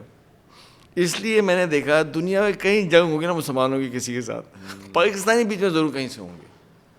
یا حکومت کے ہوں گے یا ہم لوگ ہوں گے, کوئی نہ کوئی بیچ میں جنگ میں ہوگا, پاکستانی کا ہونا ضروری ہے. صحیح کہہ رہے ہیں. تو ہوا یہ کہ وہ جیسے میں نے آواز لگائی نا, تو ایک بندے نے آواز لگائی پیچھے سے, لگاؤ آگ ٹرکس کو, لگاؤ آگ. اچھا جو جیسے اس نے کہا لگاؤ آگ, لٹرلی لوگ چلنے لگے ٹرکس کی طرف. میں نے کہا یہ آگ لگے گی, ان ٹرکس کو آگ لگے گی. وہ چلنے لگے, اور وہ جو تھے نا, وہ جو ٹرکرس تھے نا, ان کی نگاہیں مجھ پر, اور میں نے کہا جو ہے نا وہ ریلنگ پہ, کہ میں نے کودنا کیسے, اگر یہ میری طرف قدم بڑھائیں گے میں تو ایسا تیر کی طرح جا کے میں تو کود جاؤں گا, یہ آگ لگتی رہے گی. میں نے آگ بار نہیں لگانی. تو جیسے ہی ہوا نا, تو جو ٹرکرس کا چیئرمین تھا اس نے آواز لگائی, اسے رکو رکو رکو رکو رکو رکو رکو, یہ کہہ کے وہ بھاگا کمشنر صاحب کے پاس. اسے کمشنر صاحب کے کندھے میں ہاتھ ڈالا اور ان کو لے گیا پیچھے کی طرف سائڈ پہ. تو وہاں ایک کیبن تھا, وہ کیبن میں لے کے چلا گیا. اچھا اب سب لوگ یہ دیکھ رہے ہیں, ایک ٹینس مومنٹ کریٹ ہو گیا, اور جو ہے نا وہ اندر چلے گئے تو لوگ رک گئے. یعنی آتش گیر دموں میں آگ بڑکی بھی تھی لیکن اب رکی ہوئی تھی. بریکس بھی ہوتے ہیں نا ہمارے پاس, نہیں کہ صرف دم میں آگ لگی تو آپ بھاگ جائیں. اب وہ اندر پتہ نہیں کیا بات ہو رہی تھی, ہوئی ہوگی. میں سمجھتا ہوں ہوا یہ ہوگا کہ کمشنر نے اس کو سمجھایا ہوگا کہ دیکھو اب جو ہے میرے ہاتھ سے بات جا چکی ہے, یہ 8-10 پولیس والے نہیں روک سکیں گے کراؤڈ کو, یہ تمہارے ڈرگس جلیں گے. یہ بات ہوئی ہوگی اندر. اس میں سے کیا ہوا, کیبن سے بندہ نکل کے آیا, 3-4 بندے گئے تھے اندر. وہاں کہتا ہے وہ مولوی کتنے, وہ مولوی کتنے ہیں. تو انہوں نے وہ میری طرف اشارہ کیا, کہتے مجھے کاغذات دکھائیں, وہ رپورٹ دکھائیں. میرے خیال آیا خدا نہ خاص لے کے پھینک دے. اس پہ لکھا ہوا ہے نا کہ بچے کی ڈیتھ امییننٹ ہے, سوری کڈنی فیلئر امییننٹ ہے. تو ہم نے اپنے بڑوں سے سیکھا کہ ایسی سچویشن ہو جائے نا تو پرسنل تھریٹ دے دیں. تو میں نے اس کو تھریٹ کیا, میں نے کہا دیکھو اگر یہ کاغذات آگے پیچھے ہوئے نا تو میں آپ کو نہیں چھوڑوں گا. کہ نہیں مولوی صاحب میں آپ کو واپس کروں گا. میں دیکھ سن لو. خیر وہ چلا گیا اندر. پھر اندر کوئی بات چیت ہوئی ہوگی, تو پھر اس نے یہ ہوئی ہوگی کہ اب تو ہاتھ سے بات جاری ہے. تو 3-4 منٹ کے بعد وہ سب باہر آئے, کمشنر صاحب بھی باہر آئے, اور جو ہے وہ ایسوسیشن کا جو ہیڈ تھا وہ بھی باہر آیا, ٹرکرز ایسوسیشن کا. اور اس نے آتے ہی جو ہے نا اشارہ کیا ان ٹرکرز کو نا, ایسے کہ ایسے کیا, نکلو نکلو. وہ فوراً گئے, ٹرکس اسٹارٹ ہوئے,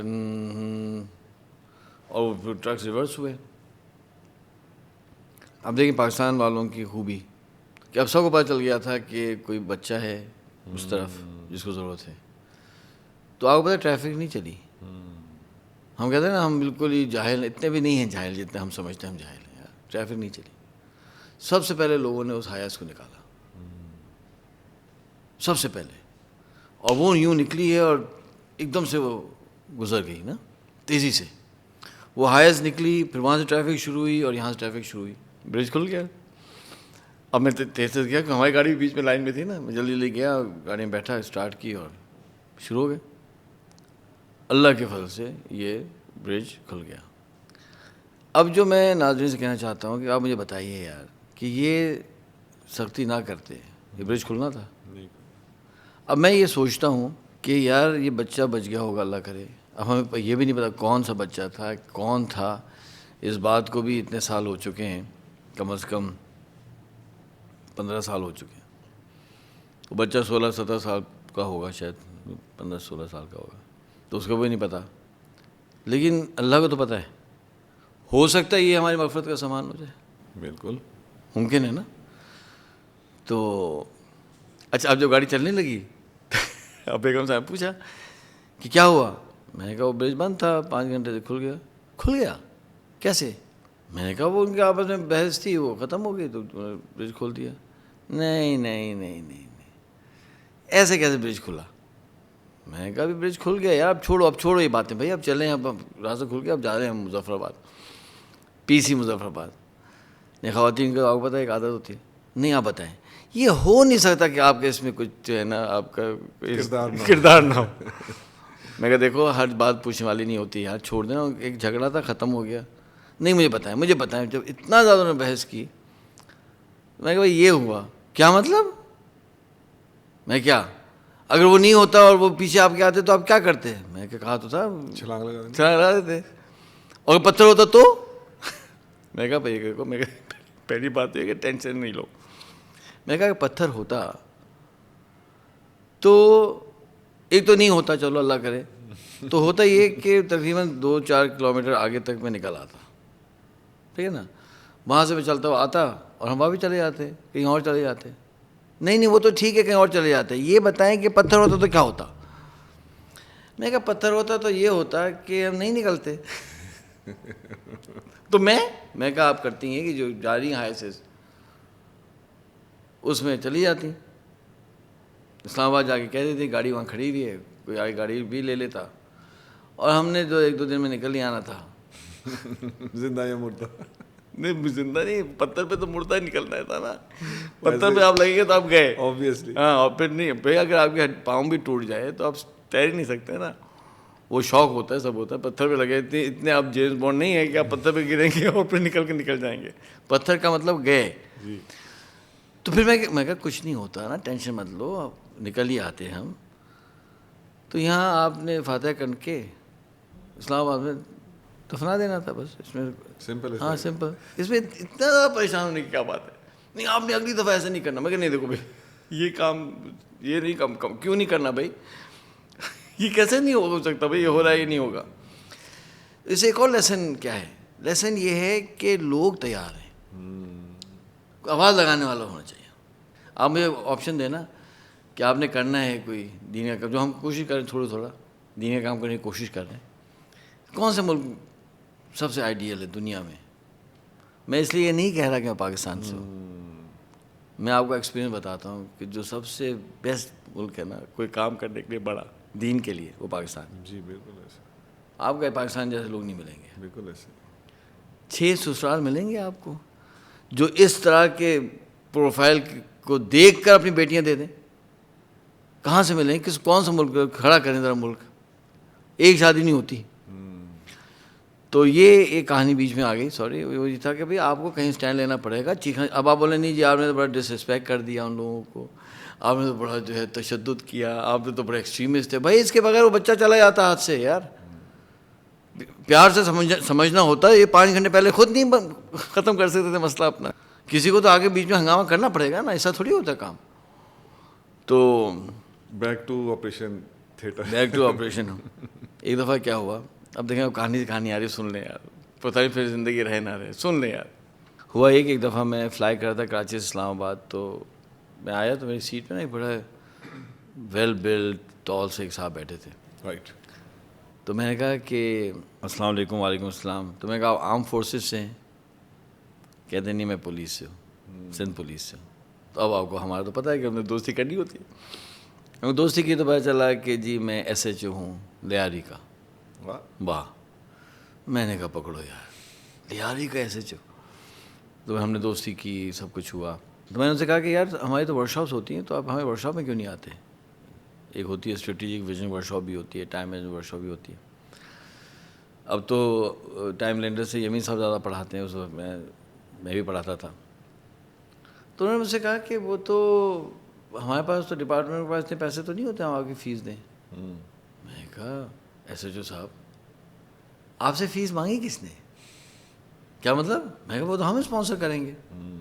اچھا میں سوچوں گا. خیر ہم نے اب ایک بندہ لگا دیا پیچھے کہ SHO صاحب کو لے کے آنے ورک شاپ میں. قصہ مختصر یہ ہے کہ SHO صاحب تیار ہو گئے. امیزنگ. ہاں, اور انہوں نے جو ہے وہ کہا کہ ان کے لیے تو مسئلہ ہی تھا, وہ کہ میں آؤں گا چھٹی وٹی لے کر. کال آئی میرے پاس, سلیمان صاحب جی, کہنے لگے کہ پلین کلوز میں آنا ہے یونیفارم میں. یہ آفیشیل آ رہے ہیں نا. میں کہا نہیں یونیفارم میں نہیں آیا بھائی, وہ لوگ انٹیمیڈیٹ ہوں گے نا, پولیس والا بیٹھا ہوا ہے. ٹھیک ہے وہ پہنچ گئے. اب جس ٹیبل پہ بیٹھے تھے نا, تو وہاں ایک دینی تحریک کے ایک لیڈر بھی بیٹھے ہوئے تھے. اب میں نہیں نام لوں گا کون سی تحریک. اسی ٹیبل پہ ہی آ کے بیٹھ گئے SHO صاحب. جب بریک کا ٹائم آیا تو کہنے لگے یار وہ مولوی صاحب, ان کو کہتے ہیں مولوی صاحب تو دیکھے بھالے ہیں. تو نے کہا یار وہ آپ اس زمانے میں فلانے تھانے میں ہوتے تھے جی. کہنے آپ ہی نے تو میں جیل میں ڈالا تھا, وہ ایک مظاہرہ ہوا تھا کوئی. جیل میں بٹھا رہا تھا. او تم وہی ہو یار, یار تم بہت شریر آدمی ہو. نہیں یار ہم اتنے برے نہیں ہیں. خیر وہ بڑا اچھا ورک شاپ انہوں نے اٹینڈ کی. اس کے بعد پھر میرے پاس آئے اور جو ہے پھر کہا یار مجھے بڑا فائدہ ہوا ہے. ہم نے ایک اور ورک شاپ کروائی ان کی. جب 2-3 ورک شاپس ہوئیں تو ایسو صاحب پہ اثر ہوا. تو ان کی پھر بیگم بھی آئیں اور جو ہے ان کو بھی ورک شاپ کروائی اور ہمارے پاس ملنے بھی آئیں. بہت روئیں, کہنے بس میں چاہتی ہوں میرے ہسبینڈ جو ہے نا وہ بہت سی چیزیں چھوڑ دیں, بہتر ہو جائیں. میں کہا فکر نہیں کریں, جو ہم کوشش کر سکتے ہیں. تو فائنلی ایس ایچ او صاحب نے کہا کہ دیکھیں سلیمان صاحب, میری پوسٹنگ تو ہو گئی بہادر آباد تھانے میں, اب یہاں کا ایس ایچ او بن کے آ گیا. اور میں نے ایک فیصلہ کر لیا. میں کیا کہ اب نا میں نے کسی شریف شخص کو جو ہے نا تنگ نہیں کرنا. کیا ہاں, اور اب بہادر آباد کے جو میرا تھانہ ہے اس میں اب ایف آئی آر کٹ رہی ہے بغیر کسی رشوت کے, اور بالکل ٹھیک. اور سلیمان صاحب ہو یہ رہا ہے کہ مختلف تھانوں کے لوگ میرے پاس آ رہے ہیں ایف آئی آر کٹوانے. لیکن سلیمان صاحب دیکھیں ایک مسئلہ ہے. میں کیا یار دیکھیں نا ہمارے خرچے بہت زیادہ ہوتے ہیں, یہ وہ ہوتا ہے. تو لیکن نا میں جھوٹ نہیں بولنا چاہتا, شریف بندے سے میں نے رشوت نہیں لینی, لیکن بدماشوں کو میں چھوڑ نہیں سکتا. بدماشوں کو تو میں نے نہیں چھوڑنا. نا دیکھیں سلیمان صاحب اتنا بھی سختی نہ کرے نا. میں کہ چلو اتنا تو آپ نہیں کیا, لیکن میں کہا دیکھو یہ بھی غلط ہے. کہنے کہ ابھی مجھ سے یہ نہیں آپ کہیں, بدماشوں کو سے تو میں نے پیسے لینے. میں کہ چلے اللہ تعالیٰ بڑے ہیں, اللہ تعالیٰ کرنے والے ہیں. اچھا ہوا یہ کہ اس چکر میں ان سے دوستی ہو گئی. اچھا دوستی ہو گئی تو اب کبھی آ رہے ہیں, کبھی کھانے پہ ساتھ جا رہے ہیں, بیٹھے ہیں. تو ایس ایچ او صاحب سے جو ہے نا مجھے جتنی انفارمیشن پولیس کی ملی ہے میں آپ کو بتا نہیں سکتا.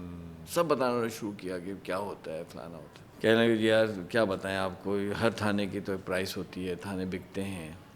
رہ بات اگر ایک تھانے کے لیے 2 کروڑ روپے ہیں تو اب میں 2 کروڑ روپے دے کے تھانے کا ایس ایچ او بنوں گا تو ظاہر بات ہے 4 گنا تو اس سے میں نے بنانا ہی ہے نا. پھر اوپر سے لے کے نیچے تک جاتا ہے, یہ ہوتا ہے وہ ہوتا ہے. میں نے کہا اچھا کہ ہاں بڑا مسئلہ ہے, چلیں اچھے لوگ بھی بیچ میں ہیں لیکن کم ہیں, یہ ہے. اچھا ان سے دوستی بڑھ گئی. تو انہوں نے مجھ سے کہا کہ سلیمان صاحب ایک بات بتاؤ, یہ بہت اہم بات میں آپ سے کرنے والا ہوں, ناظرین کو فائدہ ہوگا. نے کیا کہہ رہے جو ایس ایچ او ہوتا ہے نا وہ علاقے کا کنگ ہوتا ہے, اور اگر ایس ایچ او فیصلہ کر لے کہ اس کے حدود میں نہیں ہوگی چوری تو چوری نہیں ہو سکتی. کتنی اہم بات. ہو ہی نہیں سکتا. ایس ایچ او فیصلہ کر لے کہ میرے حدود کے اندر ڈرگز نہیں بکیں گے, پاسبل ہی نہیں ہے. ایس ایچ او فیصلہ کر لے کہ یہاں جو ہے موبائل سنیچنگ نہیں ہوگی, نہیں ہوگا. پھر بات چیت ہوتی رہتی. ایک دفعہ باتوں مجھے کہنے لگے کہ سلیمان صاحب یار ایک بات بتاؤں. میں کیا کہنے لگے کہ ایک بندہ ایسا ہے کہ جتنے ایسے جو ہیں نا کراچی کے وہ سب اسے ڈرتے ہیں. میں نے کہا اچھا کہ ہاں. اور کہتے سلیمان صاحب وہ بندہ جب آتا ہے نا ہم سب اس کا راستہ چھوڑتے ہیں, اس سے نہیں الجھتے. کیوں یار اس سے الجھ گئے نا وہ ہمیں دیوار سے لگا دیتا ہے. ہم پہچانتے ہیں اس شخص کو, ہم اس سے نہیں الجھتے. اچھا میری اور تجسس بڑھا ہے کہ یار یہ کون شہر کا بچہ ہے یار, سپر ہیرو بھائی جس سے وہ کہہ رہے ہیں ہم کنگز ہیں, بندہ مار دیتے ہیں, فلانا کر دیتے ہیں. اچھا یہ بات پبلک نالج ہے, ایسے کوئی سیکرٹ نہیں کھول رہا, ہوتا ہے. لیکن ٹھیک ہے بیچ میں اچھے لوگ بھی بہت ہوتے ہیں, ایسی بات نہیں, سارے ہوتے ہیں, لیکن جنرلی انفارچونیٹلی ایسا ہوتا ہے. سندھ پولیس کا تو اس نے بتایا. میں یہ کون ہے یہ شخص, اس نے ایک جملہ کہا میں آج تک نہیں بھولا ہوں. اس نے کہا سلیمان صاحب وہ شریف شخص جو اڑ جائے اس کا راستہ ہم چھوڑتے ہیں. اگر شریف شخص اڑ جاتا ہے نا ہم نہیں کرتے, ہم نہیں الجھتے اس سے. اتنی زبردست اس نے سبق دیا مجھے.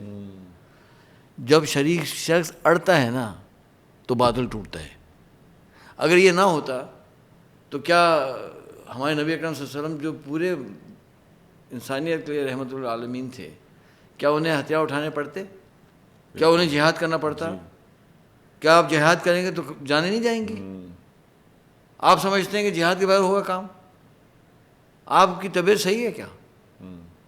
اللہ کا یہ بہت بڑی نعمت ہے کہ جس کو سمجھ نہیں آ رہی تو اللہ ان کو ہدایت دے کہ جی ہم نے نیوکلیر ویپن بنا لیا, کیا فائدہ ہوا, کھانے کو تو ہے نہیں, نیوکلیر ویپن بنا لیا. یہ میں سمجھتا ہوں کہ انفارمیشن نہ ہونے کا نتیجہ ہے, نہ سمجھے کا نتیجہ ہے, تاریخ نہ پڑھنے کا, پالیٹکس کو نہ سمجھنے کا یہ نتیجہ ہے. ایسے جملے, آپ کے پاس نیوکلیر ویپن نہیں ہوگا نا, کل ہی آپ کھا جائیں گے. جو ایران کا حشر ہو رہا ہے یا حشر آپ کا ہوگا. ہم بھوک برداشت کر لیں گے, ہم یہ ساری مصیبتیں برداشت کریں گے, لیکن ہم اس ہتھیار کو نہیں چھوڑ سکتے. یہ ڈیفینس ہے یار. ٹھیک ہے پاکستان آرمی جو ہے اس کو مینیج کرتی ہے, ٹھیک ہے پاکستان آرمی کے اندر خوبیاں ہوں گی خامیاں ہوں گی, یہ پوڈیم میں اس کی ڈسکشن ہے ہی نہیں. بات یہ ہے کہ یہ ہمارا ڈیفینس ہے, ہم اس کو کسی صورت میں کمپرومائز نہیں کر سکتے, کسی صورت میں. بالکل. اب لوگ گلیوں میں آئے نہ آئے نا, میں اکیلا آ جاؤں گا گلی میں کہ یہ ہم نہیں چھوڑ سکتے. کیسی باتیں کر رہے ہیں. تو وہ شعر یہ ہے, علامہ اقبال نے فرمایا, عالم ہے فقط مومن جانباز کی میراث. عالم ہے فقط مومن جانباز کی میراث, مومن نہیں جو صاحب لولاک نہیں ہے. تو ہمارے استاد ہیں اردو کے نا, زبیر احمد صاحب کراچی میں ہوتے ہیں. کہیں میں پھنستا ہوں اردو میں تو ان کو فون جاتا سیدھا. میں کہا یہ شعر سمجھائیں, تو میں بٹھا کے سیدھا سمجھایا کہ صاحب لولاک کا مطلب ہوتا ہے کہ حضور اکرم صلی اللہ علیہ وسلم کا ویژن والا. ہاں, صاحب لولاک کا مطلب ہوتا ہے وہ شخص جو حضور اکرم صلی اللہ علیہ وسلم کے ویژن والا ہوتا ہے, اس کو کہتے ہیں صاحب لولاک. مومن نہیں جو صاحب لولاک نہیں ہے, جو حضور اکرم صلی اللہ علیہ وسلم کا ویژن والا نہیں ہے, وہ مومن نہیں ہے. یہ کہہ رہے ہیں علامہ اقبال. لیکن جو پہلا مصرع ہے کیا فرمایا, عالم ہے فقط مومن جانباز کی میراث, کہ وہ فرما رہے ہیں علامہ اقبال کہ عالم یہ دنیا جو ہے نا مومن کی میراث نہیں ہے, مومن کی میراث نہیں ہے, مومن کی میراث نہیں ہے. نماز, روزہ, حج, زکوٰۃ, تہجد, اذکار اس سے نہیں ہوگا. صرف یہ ضروری ہے بہت, فرسٹ کنڈیشن یہ ہے. مومن جانباز کی میراث ہے, وہ مومن جو جان کی بازی لگانے والا ہے نا, اس کی میراث ہے دنیا. میرے اتنے زبردست ذہن کلیئر ہو گیا نا اس کے بعد, کیونکہ میں نے دیکھنا شروع کیا کہ اچھا ہاں جبھی تو ہمارا کام تھانوں میں بغیر رشوت سے ہوتا ہے. کیوں جب ہم جاتے ہیں تھانے میں, میں طے کر کے جاتا ہوں, میرے بچے لگتے ہیں کہ یہ مجھ سے رشوت مانگ کے دکھائیں. خود کام ہوتا ہے نہیں ہوتا یہ بات کی بات ہے.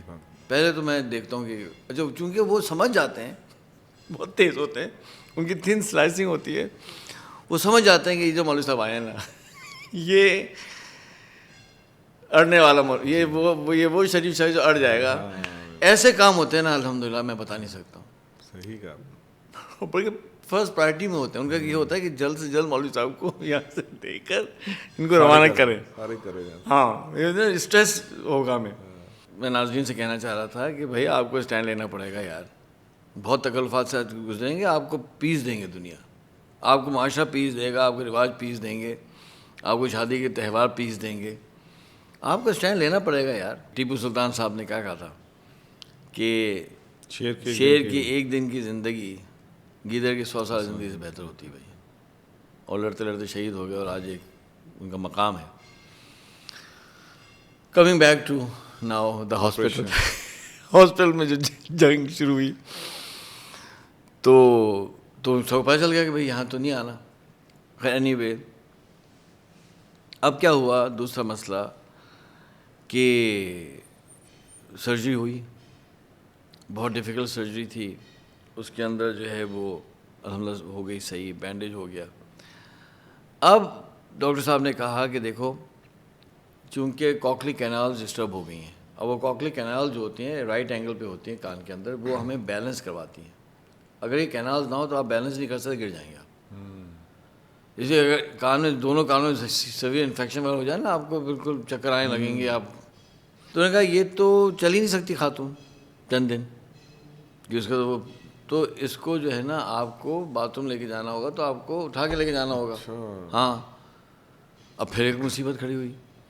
اب آئی نرس جی وہ تو باتھ روم لے کے جانا ہے. تو میں نے کہا کہ ٹھیک ہے لے جائیں. کہ نہیں ہم تو نہیں لے کے جا سکتی. میں پھر کہ جی وہ تو میل اٹینڈنٹ اٹھا سکتا ہے نا, ہم تو نہیں اٹھا سکتے. میں نے کہا میل اٹینڈنٹ کیسے اٹھائے گا؟ جی ایسے ہی ہوتا ہے. میں کہا نہیں بھائی نہیں، میل اٹینڈر نہیں اٹھا سکتے بھائی، میں ہوں، میں اٹھاؤں گا. کہ ٹھیک ہے. اب نرسز آ جائیں، اٹھانے کا کام ہمارا ہے. اب ان کو اٹھا کے لے جائیں باتھ روم، وہاں بٹھائیں. اب نرسز جو بھی کرنا کروائیں، پھر ان کو اٹھا کے لا کے بستر پہ اٹھا کے. اس سے پھر میں نے ایک اصول بنایا اور میں لوگوں کو پڑھاتا بھی سمجھاتا ہوں کہ اللہ کے لیے جب آپ شادی کریں تو آپ ایسی خاتون شادی کریں جس کو آپ اٹھا سکیں. اچھا اب لوگ ہنستے ہیں اس پہ، میں بھی ہنس پڑا. لیکن یہ ریالٹی ہے. کیونکہ دیکھیں آپ قوام ہیں، کبھی ایسی ضرورت پڑ سکتی ہے نا، تو کس طرح سے آپ کی غیرت اجازت دے گی کہ کوئی غیر مرد آ کے ہاتھ لگائے. اسی لیے میری جو کنڈیشنز جو تھی نا 10 وہ 10، اس میں پھر یہ پکی ہو گئی یہ کنڈیشن بعد میں نا کہ بھائی اوور ویٹ خاتون سے شادی کرنی نہیں ہے یار، ہم اس شرمندگی میں سے نہیں آ سکتے. اس لیے کل کیا ہوگا، یہ ایک بہت پریکٹیکل بات ہے نا.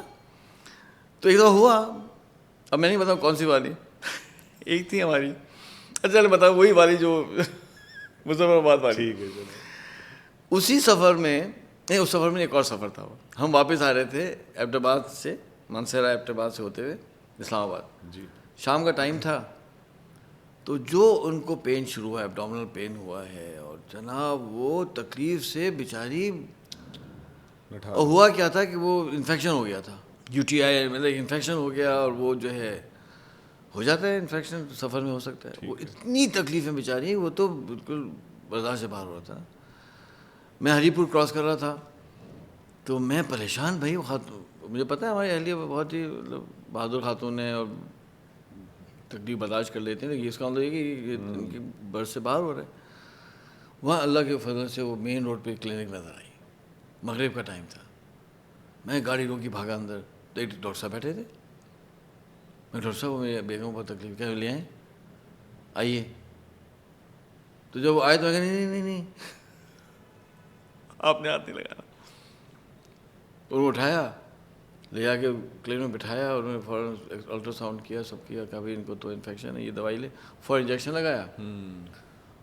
اچھا وہ اب یہ خوبی ہے نا ہمارے لوگوں میں کہ وہ سمجھ گئے بھائی پردے کا معاملہ ہے، تو اس کا نہیں میں برقعے میں سے لگا دوں گا انجیکشن کی، ایسی ضرورت نہیں ہے آپ کو برقعہ اتارے.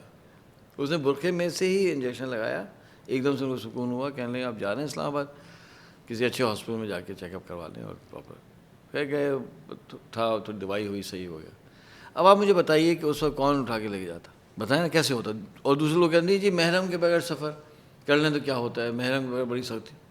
یار آپ کی طبیعت صحیح ہے، محرم کا مطلب کیا ہوتا ہے. اب یہ بس میں ہو اکیلی، یا بچے کے ساتھ بس کے اندر ایک خاتون سفر کرے، اب کیا ہوگا. اس تکلیف میں بس رکے گی نا، بس کو روکنا پڑے گا. کون لے کے جائے گا نیچے. اللہ سبحانہ و تعالیٰ نے جو احکامات دیے ہیں اس کی کچھ کوئی حکمت ہوتی ہے. ٹھیک ہے خواتین بہت پاورفل ہوتی ہیں، ان کے وہ اسٹرانگ بھی ہوتی ہیں، ان کے اندر بہت زیادہ اللہ تعالیٰ نے صفات رکھی ہیں، لیکن آپ وہ فزیکل اسٹرینتھ کی آپ بات کریں وہ تو نہیں ہو سکتی. بیگم تو نہیں اٹھا سکتی شوہر کو. اب ایسی بھی ہوں گی کچھ اٹھا بھی لیتی ہوں گی، لیکن جنرلی ایک عورت تو شوہر کو نہیں اٹھا سکتی، لیکن شوہر کو اس قابل ہو نا. ہمارے کزن میں نام نہیں لیتا ہیں ایک، ان کی شادی پنجاب میں ہو گئی. اب پتہ چلا کہ یار مجھے تو پتہ ہی نہیں تھا کہ جس جگہ ان کی شادی ہوئی وہ اردو اسپیکنگ تھے، وہ خاتون پنجاب سے تھیں. تو انہوں نے کہہ دیا کہ جی ہمارے پاس تو یہ رواج ہے. کیا کہ جب جو ہے وہ بارات آئے گی تو دلہن کو جو ہے نا وہ اٹھا کر دولہے نے لے کے جانا ہوتا ہے گھر کے اندر. اب انہوں نے ہماری پوڈ کاسٹ تو سنی نہیں تھی، یہ احتیاط نہیں کی تھی. اب ہوا یہ کہ ہمارے والد صاحب شادی میں تھے، میں نہیں تھا. تو میں یو ایس میں تھا. یہ تو ہمارے والد صاحب نے جا کے اسے کان میں کہا کہ دیکھو بیٹا یہ نہیں کرنا، رسک نہ لینا، یہ رسک نہیں لینا، یہ کام نہیں کرنا. اس میں نہیں، میں خالو چچا جان میں کر. والد صاحب تو بظاہر بہت سمجھدار آدمی تھے ہمارے.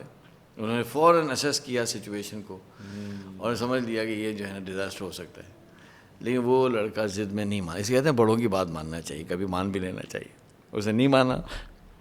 اس نے دلہن کو اٹھایا اور حضرت چند قدموں کے بعد گرا دیا. اور اس پر افسوس سوچیں کہ موت تک وہ ایک تھپا لگ گیا کہ موت لگ گئی. آپ نے دلہن گرا دی. تو کہنے میں سے یہ تھا کہ یہ بہت اہم پوائنٹ ہے نا. یا تو آپ ان کا وزن کم کرائیں یا آپ جم جائیں، کچھ کریں. تو امید ہے کچھ ناظرین، کچھ جمس میں لوگ نظر آئیں گے آپ کو. کچھ خواتین میں نظر آئیں گی جو خود کم کر رہی ہوگی. جیسے وہ انڈیا سے بڑے اچھے کمنٹ کرتے ہیں فیصل بھائی, تو انہوں نے بھی کمنٹ کیا کہ چیس بھی شروع کر دی ہے اور سوئمنگ بھی شروع کر دی ہے. ہاں انہوں نے نا الحمدللہ اچھی بات ہے نا, سوئمنگ شروع کر دی. کلکتہ سے ہیں وہ. چلیں اچھا ہے, سوئمنگ شروع کر دی, اس کا جو ان کو تو بینیفٹ ہوگا, یو ول ناٹ بلیو. تو کہنے میں سے یہ تھا کہ خیر یہ ہوا. دوسرا تیسرا کام کیا تھا, انہوں نے کہا ڈاکٹر صاحب نے کہ دیکھیں اگر یہ پیشنٹ نیند میں غلطی سے یہ پلٹ گیا اور یہ بینڈیج آ گیا تو یہ تو ہوگا بہت بڑا مسئلہ, سب سے مشکل, کیونکہ 25-26 ٹانکے لگے ہوئے ہیں, وہ سب رو ہے, پھر اندر پورے نروز ہیں سب. تو اچھا باندھ تو سکتے نہیں, تو کسی نے بیٹھنا ہے پوری رات کہ پیشنٹ نہ پلٹے. میں نے کہا یار دن میں میں جنگ لڑ رہا ہوں, کوئی اندر نہ آئے, تو رات کو یہ بیٹھنا ہے. میں کہا ٹھیک ہے اب کیا کریں. تو ان کی والدہ نے کہا کہ میں آ جاتی ہوں بیٹا. میں کہا آپ آ جائیں, تو ہم باری لگا لیتے ہیں. تو ٹھیک ہے, ساز صاحب نے کہا میں باری لگا لیتی ہوں. اب ساز صاحب آئیں. اب اچھا اب ہمارے ساز صاحب ہے کہ یہ تھا کہ وہ جلدی سوتی ہیں جلدی اٹھتی ہیں, صبح کو فوراً ناشتہ چاہیے ہوتا ہے, بھوک لگتی ہے ان کو. ساز صاحب اپنا ہوتا ہے. اب کیا ہو کہ جناب وہ ساز صاحب کو نیند آ جائے, اور وہ کہیں بیٹا مجھے نیند آ رہی ہے. تو میں کہوں اچھا پھر آپ آرام کر لیں بھائی.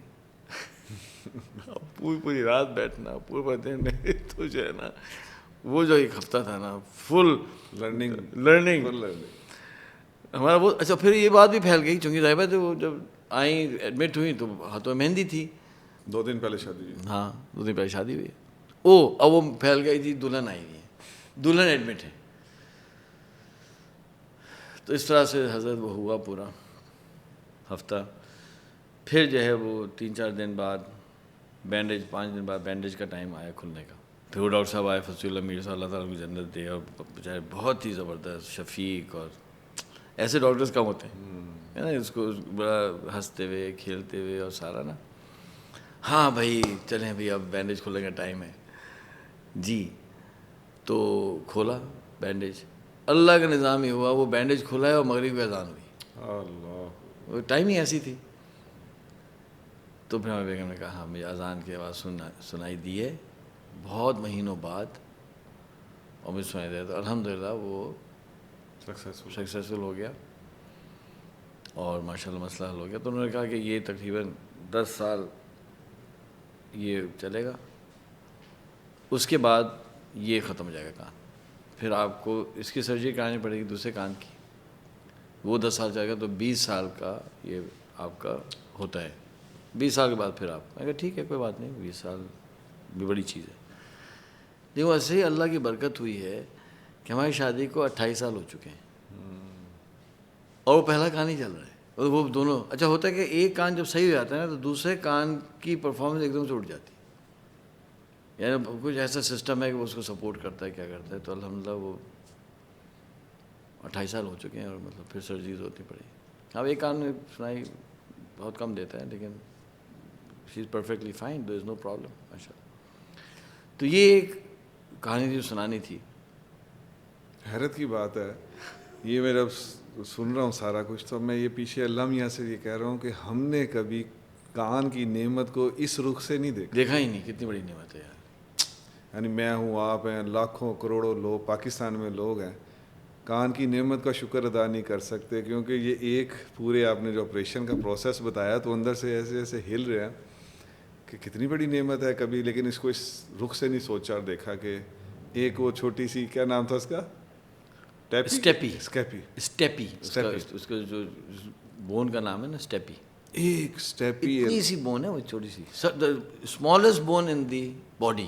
اس پہ مجھے وہ بات بڑی کو ریلیٹ ہوتی لگ رہی ہے جو مفتی حسن صاحب آپ بھی ملے ہیں کہ وہ کتنی بڑی شخصیت ہے پاکستان کی. وہ ایک بیان میں نے سنا ان کا, تو انہوں نے کہا کہ پڑھ لکھ کے پتہ نہیں کیا کچھ بنتے ہو, یہ ایک تار اللہ ہلا دیں تو لوگ کہتے ہیں وہ پاگل جا.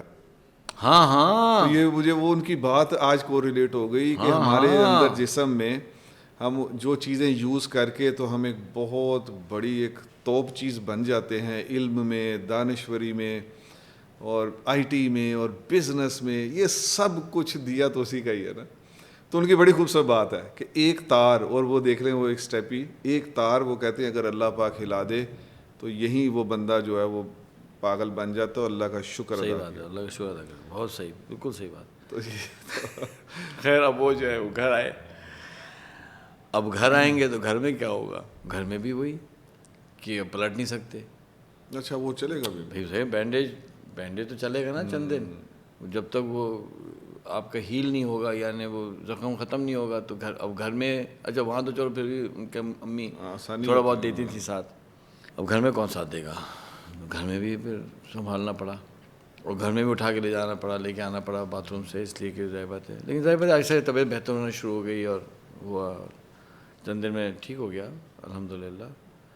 لیکن ہوا یہ کہ ہمارا ایک فاؤنڈیشن کا، اس کی میں تفصیل دوں گا کیا فاؤنڈیشن تھی. ہمارا ایک پروجیکٹ چل رہا تھا ناردرن افغانستان میں، اس میں کچھ ایشو آیا. تو ہمارے بہت جو تھے انعام، ان کی تفصیل آنے والی ہے. ان کی کال آئی مجھے، بھائی بہت مبارک ہو، تمہاری شادی ہو گئی. میں نے کہا ہو گئی. تو انہوں نے کہا کہ پھر تم کندوز پہنچو. اچھا ان کی بات ہوتی تھی بہت مختصر اور زیادہ ادھر ادھر کی بات نہیں کرتے تھے. کندوز افغانستان پہنچے، وہاں پروجیکٹ ہے اس کو ایسیس کریں، وہاں کوئی مسئلے.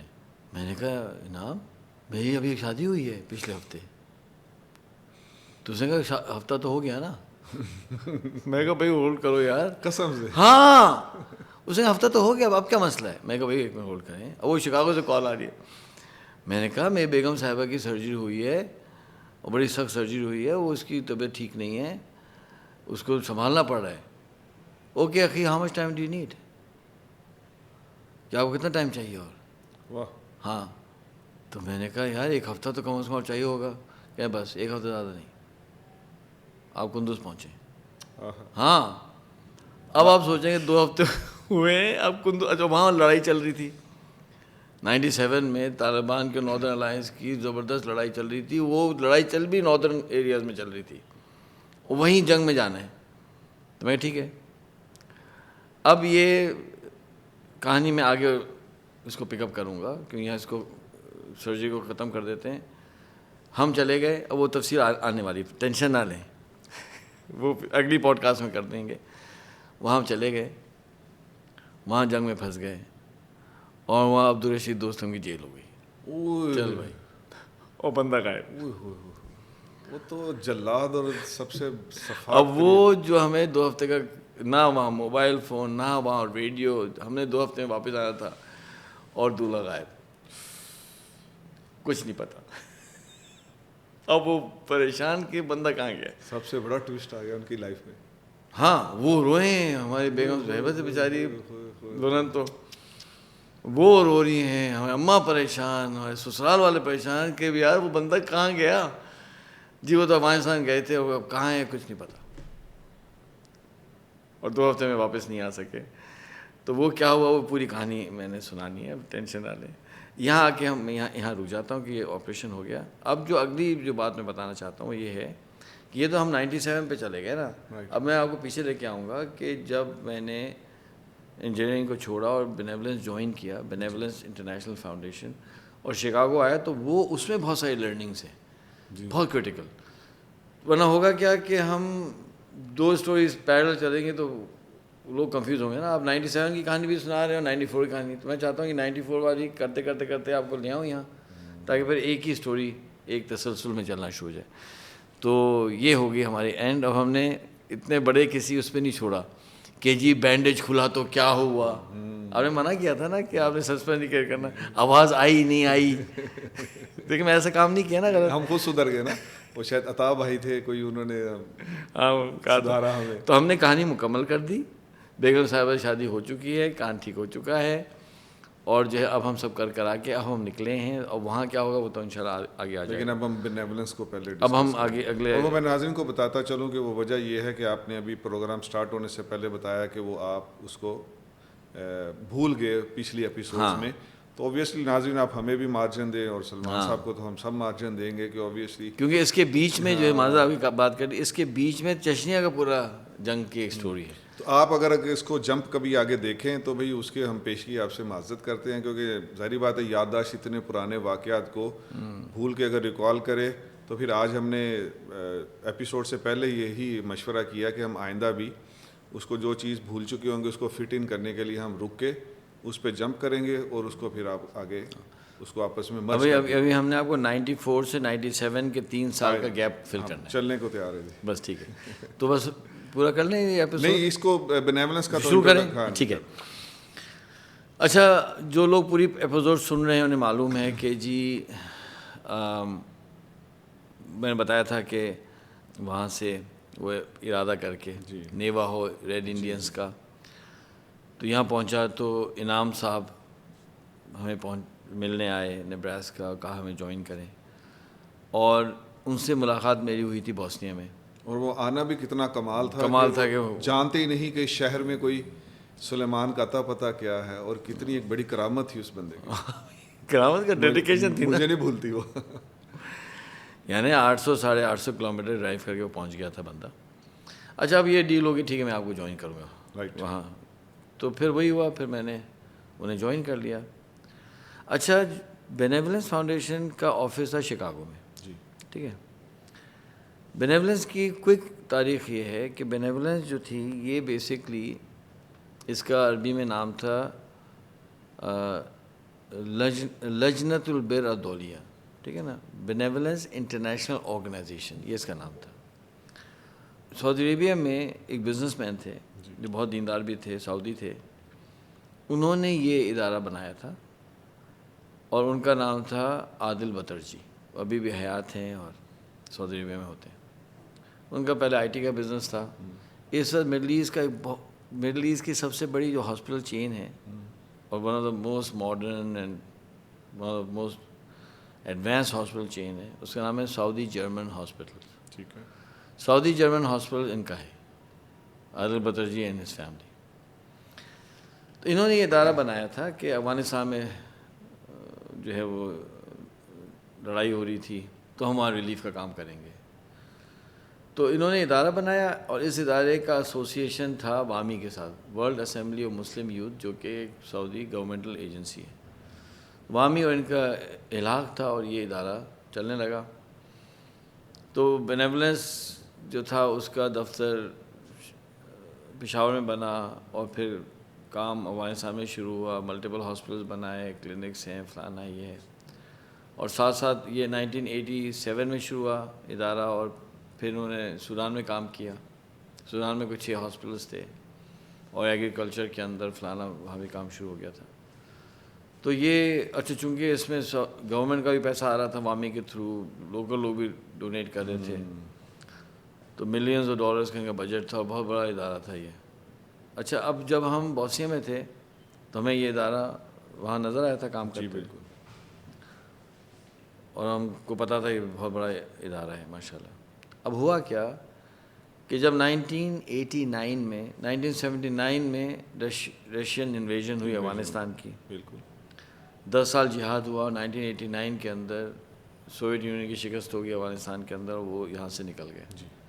تو یہ ہوا، ایک ٹریجڈی یہ ہوئی کہ جب سوویت یونین کی ڈیفیٹ ہوئی تو 2 بڑے گروپس تھے افغانستان میں، ایک حزب اسلامی تھی انجینئر گلبدین حکمت یار کی، اور ایک جو ہے احمد شاہ مسعود کا جو گروپ تھا اس کا نام تھا جمعیت اسلامی افغانستان۔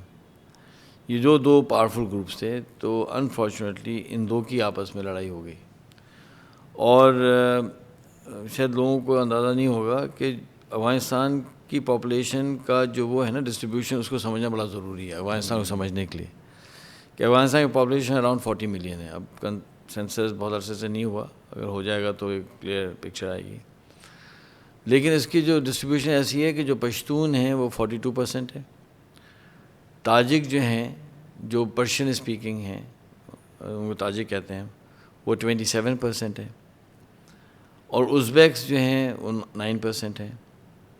ہزارہ وہ کمیونٹی ہے جو شیعہ کمیونٹی ہے، اور بامیان میں زیادہ تر یہ لوگ رہتے ہیں۔ ہزارہ جو ہیں وہ 9% ہیں۔ ترکمین جو ہیں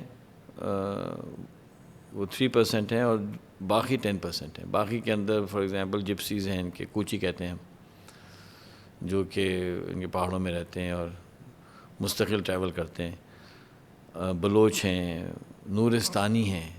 نورستانی کون لوگ ہیں؟ بارڈر کے اس طرف جو ہے انہیں ہم کلاش کہتے ہیں. اچھا. ہاں, اور بارڈر کے اس طرف انہیں نورستانی کہتے ہیں. تو بیسکلی یہ ایک ہی قبیلہ تھا. ٹھیک ہو گیا. تو یہ نان مسلمس تھے اور کافر کلاش کہتے ہیں نا. تو پیچھے جو ہے کوئی 100 سال پہلے جو ان کے رولر تھے افغانستان کے, انہوں نے اس کے اوپر حملہ کیا اور ان سب کو جو ہے نا بائی فورس مسلمان کیا. اب یہ صحیح ہوا غلط ہوا یہ تو ہسٹوریکل بات ہے, میں اس میں نہیں پڑھنا چاہتا, لیکن یہ ہسٹوریکل فیکٹ ہے. اور پھر اس علاقے کا نام انہوں نے رکھا نور سے, اب تو مسلمان ہو گیا نا, نورستان. انہیں نورستانی کہتے ہیں. اور نورستان جو ہے ایک پروونس ہے اور وہ بہت زیادہ خوبصورت جگہ ہے, بہت خوبصورت جگہ ہے. اور جو ہے وہاں کے لوگ بہت زبردست مسلمان ہیں. اور جہاد افغانستان جو ہوا نیٹو کے خلاف, اس میں ان کا بہت بڑا رول ہے. اور یہ الائن ہوئے طالبان کے ساتھ. ٹھنڈا بھی بہت ہے, برف ہے. میری ٹاپ لسٹ میں ہے اس میں بائکنگ کی. نہیں بھائی, قسم سے اس لیے کہہ رہا ہوں کہ پلان بنا لے. نہیں آپ مجھے بتائیں. پاکستان میں تو میں لاسٹ ٹائم میرا پلان بنا تھا نورستان جانے کا فیملی کے ساتھ, تو وہ کچھ حالات آگے پیچھے ہوئے تھے, تو کچھ تو انہوں نے ایڈوائز کیا کہ ابھی چند دن نہ جائیں. ابھی تو 3-4 دن سے وہاں بہت بڑا فلڈ آیا ہوا, تو اللہ کرے کہ ان کے لیے آسانی والا. ہاں اللہ آسانی. برا فلڈ آیا. تو آپ دیکھ لیں کہ میں اپنی ٹاپ لسٹ کی جو پلیسز ہے وہ میرے ٹاپ پہ بھی ہے, وہ میری واچ لسٹ میں ہوتی ہے. ہاں, تو اب ہمارے بس کٹھے چلتے ہیں. پھر آپ نے کہا نا کہ بائک پہ آپ میرے ساتھ ایک ٹور کریں, تو وہ نورستان کا کر لیتے ہیں. افغانستان میں تو بائک پہ نہیں جاؤں گا آپ کے ساتھ, پاکستان میں جاؤں گا. افغانستان میں بہت مشکل ہے. پھر کلام ہی رکھتے ہیں وہ جو سر سڑکیں نہیں ہیں نا, اتنی جھٹکے لگیں گے نا آپ کی طبیعت صاف ہو جائے گی. تو میں تو اتنی بڑی اینی وے, تو یہ وہ ہے. تو ظاہر بات ہے احمد شاہ مسعود کے ساتھ جو ہے تاجکس تھے, ان کے ساتھ ایک بہت دو پاپولیشنس ہو گئیں against each other. 42%, 27%, almost like 40-30 کا ریشو ہے. تو یہ جو آپس میں لڑائی ہوئی بہت ٹریجک ہے, اس میں بہت تباہی ہوئی اور بہت کابل پورا تباہ ہوا. اور میں گیا تھا کابل جب ان کی لڑائی بند ہوئی تھی, تو پورا شہر کا جو ہے نا وہ ڈسٹرائڈ تھا انفارچونیٹلی. جیسے غزہ کی کچھ تصویریں نظر آتی ہیں نا, ایسے کچھ علاقے ہو چکے تھے کابل کے, اتنی لڑائی ہوئی تھی. ہاں, اور شہر کو لے ہی نہیں پا رہے تھے دونوں میں سے. پھر طالبان نے آگے بند کرایا تھا سارا ہنگامہ, وہ الگ کہانی ہے. تو ہوا یہ کہ یہ آپس میں لڑ پڑے. بینیولنس فاؤنڈیشن کے شورا نے فیصلہ کیا کہ اب ہم نا افغانستان میں کام نہیں کریں گے. ہاں, ہم یہاں کام نہیں کریں گے اور ہم جو ہے ہم پل آؤٹ کر جائیں گے. تو انہوں نے افغانستان سے کام ختم کر دیا. پرنسپل یہ تھا کہ ہم اب بیچ, کیونکہ اگر آپ یہاں ہیلپ کریں گے تو وہ ان کے خلاف, وہاں ہیلپ کریں ان کے خلاف. We don't want to be a party to this. ہم ان میں سے کوئی سائڈ نہیں لے سکتے, ہم باہر جا رہے ہیں. اچھا, 1989 میں لڑائی ہو گئی. 1990 میں یہ فیصلہ ہوا کہ ہم باہر نکل رہے ہیں. اب یہ پورے لوگ باہر نکلے. یہ باہر نکلے تو 1991 کے دسمبر میں پاکستان میں لڑائی شروع ہو گئی کمیونسٹ کی اور مسلمانوں کی, کیونکہ وہ پاکستان آزاد ہوا اور وہ کمیونسٹ کے ہاتھوں میں چلا گیا. وہاں سے ریفیوجیز آئے, اس کی تفصیل بعد میں دوں گا میں. وہاں سے جو ہے وہ بہت برے حالات میں ریفیوجیز آئے, کوئی 10,000 سے کے آس پاس. وہ آگے سیٹل ہوئے ناردرن افغانستان میں. تو ہماری فاؤنڈیشن نے کہا کہ ہم یہاں سے باہر نکل رہے ہیں, وہاں لڑائی ہو چکی ہے اور وہ بہت پریشانی میں ہے. تو انہوں نے کیا کیا کہ بجائے اس کے کہ پورا سیٹ اپ باہر نکالتے, انہوں نے اس کو ڈائریکٹ کر دیا towards the Tajik refugees in northern Afghanistan. اس طرح سے بینیولنس کا فوکس افغانستان سے وہاں چلا گیا, اور یہ تھا کہ بھئی جب افغانستان سیٹل ہو جائے گا تو ہم واپس آ کے یہاں کام کریں گے. اب پاکستان میں سیٹل ہوا 1991 دسمبر میں. یہ کام ابھی شروع ہوا تھا اور چلنے لگا تھا کہ 92 کے شروع میں بوسنیا میں جنگ ہو گئی.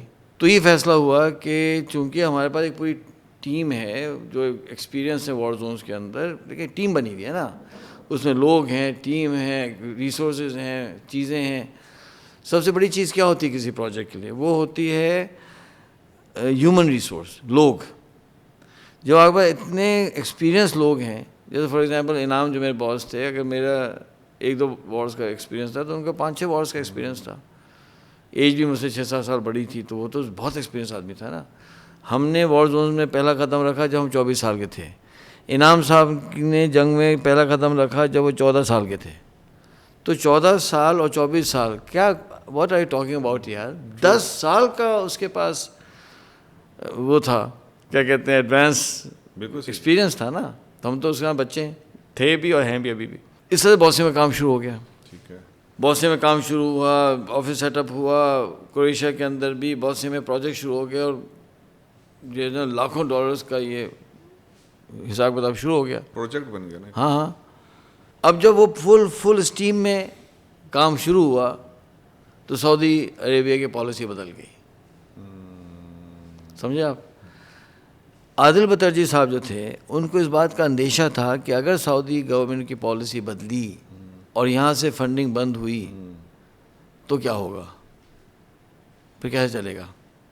انہوں نے اس ایونچویلٹی کو سامنے رکھ کر ایک پیرل آرگنائزیشن بنائی تھی. اچھا، اب یہ چونکہ پبلک ریکارڈ کی بات ہے یار، میں کوئی سیکرٹس نہیں بتا رہا، لیکن میں چاہتا ہوں ناظرین کو پتہ چلے کہ یہ جو وار زون میں کام ہوتے ہیں اور یہ ہوتا ہے، یہ ایسا نہیں ہوتا کہ آپ نے یہاں سے آٹا لیا اور آ کے پہنچا دیا. لوگ سمجھتے ہیں اتنا سمپل سا کوئی کہانی ہوتی ہے. وارز میں کام کرنا جیسے بھائی آپ گئے، آپ نے ٹرک ڈیلیور کر دیا، غزہ میں واپس آ گئے، ایسا ہوتا نہیں ہے. Wars are very complex systems. بہت کمپلیکسٹی ہوتی ہے، بہت اس میں متھے ماری ہوتی ہے اور بڑے مسئلے ہوتے ہیں. تو ہوا یہ کہ انہوں نے ایک پیرل آرگنائزیشن بنائی. اس کا نام تھا بینیولنس انٹرنیشنل آرگنائزیشن. اس کا نام انہوں نے رکھا بینیولنس انٹرنیشنل فاؤنڈیشن. نام بدل دیا تھوڑا، جو لوگو تھا اس کو تھوڑا سا چینج کر دیا، اور ہر جگہ پہ انہوں نے نا رجسٹریشن ڈالنا شروع کر دی. یعنی پاکستان کے اندر BIO کی بھی رجسٹریشن تھی اور BIF کی بھی رجسٹریشن رکھی ہوئی تھی. سمجھے؟ ہاں. بوسنیا میں بھی دونوں رجسٹریشن رکھی ہوئی تھیں، افغانستان میں دونوں رجسٹریشن رکھی ہوئی تھیں. اور حفظ ما تقدم کے طور پہ انہوں نے جا کے، عادل بترجی صاحب جو تھے، انہوں نے کیا کیا تھا کہ US میں بھی رجسٹریشن کی ہوئی تھی. یعنی وہاں بھی بینیولنس انٹرنیشنل فاؤنڈیشن رجسٹرڈ تھی، آپریشن نہیں تھی. اور کینیڈا میں بھی بینیولنس انٹرنیشنل فاؤنڈیشن رجسٹرڈ تھی، آپریشن نہیں تھی. اور کینیڈا میں ایک بلڈنگ خرید کر وہ بھی رکھی ہوئی تھی، اس کے نام پہ وقف تھی، وقف ماڈل. ہاں. اچھا، لوگوں کو یہ نہیں پتا تھا کہ حضرت یہ کر رہے ہیں. بہت بریلینٹ آدمی تھے. اب دیکھیں اتنا بڑا، اگر آپ جائیں نا کبھی سعودی جرمن ہاسپٹل تو آپ پتہ چلے گا میں کیا کہہ رہا ہوں. دبئی والے میں چلے جائیں تو آپ کی آنکھیں کھل جائیں گی. تو he was a very brilliant man, دیندار بھی تھے، بریلینٹ بھی تھے. تو جیسے یہ ہوا تو سعودی گورنمنٹ نے کہا کہ بند، اب کوئی پروجیکٹ نہیں ہوگا. اور عوامی سے بھی پیسے بند ہو گئے، اور انہوں نے کہا کہ اب آپ فنڈ ریزنگ بھی نہیں کر سکتے پبلک سے، بند کریں. انہوں نے کیا کیا کہ انہوں نے فوراً جو ہے وہ آن کر دیے دوسرے ادارے. BIF. ہاں، BIF آن کر دی. اب ہر آفس میں جو ہے نا اسٹرگل ہو گئی. جو سعودی گورنمنٹ کے لوگ تھے انہوں نے ایسٹس وامی کے لیے لینے کی کوشش کی. جو لوگ گورنمنٹ آفیسرز نہیں تھے، انعام کی طرح اس طرح کے لوگ جو کہ یعنی مخلص تھے کہ یار یہ تو امت کا پیسہ ہے، انہوں نے ایک کھینچا تانی شروع ہوئی. تو ایسٹس نہ بٹنا شروع ہو گئے. کچھ گاڑیاں ان کے پاس آ گئیں، کچھ چیزیں ان کے پاس چلے گئیں. اس طرح کرتے کرتے کرتے کرتے وامی نے جتنا کچھ کر سکتے تھے وامی نے اٹھایا، لیکن اچھا خاصا جو ہے وہ انڈیپینڈنٹ ہو گیا اور وہ ادارہ چلنے لگا. بینیولنس انٹرنیشنل فاؤنڈیشن چلنا شروع ہو گئی اور بوسنیا کے پروجیکٹ بینیولنس انٹرنیشنل فاؤنڈیشن کے اندر شروع ہو گئے. تو سعودی گورنمنٹ نے کہا یار یہ کیا ہے، یہ کیسے ہو سکتا ہے. انہوں نے کہا کہ عادل بترجی صاحب کو جیل میں ڈالا 2-4 دن. اچھا، اتنے بڑے بندے کو 2-4 دن بڑی چیز، 1 دن 2 دن جو بھی، وہاں ڈال کر ان سے کہا دیکھو بھائی یہ کیا ہو رہا ہے، بند، زیرو کرو بھائی، بند کرو یہ سارا بینیولنس فاؤنڈیشن، یہ کیا چکر شروع ہو گیا. دیکھا ٹھیک ہے بند. تو انہوں نے کہا کہ دیکھو بھائی فنڈ سب بند ہو گیا، اب میں فنڈ نہیں کر سکتا، میں سعودی گورنمنٹ نے روک دیا ہے اور اب فنڈ نہیں آ سکتے. تو انعام صاحب جو تھے, جو کہ پروجیکٹ مینیجر تھے, ینگ تھے اس وقت, یعنی انعام کی ایج اس وقت ہوگی, میں آپ کو بتاتا ہوں, 32 ہوگی, 31 ہوگی. اب ہم کہتے ہیں 31 میں تو بندہ کی آنکھیں کھل رہی ہوتی ہیں نا.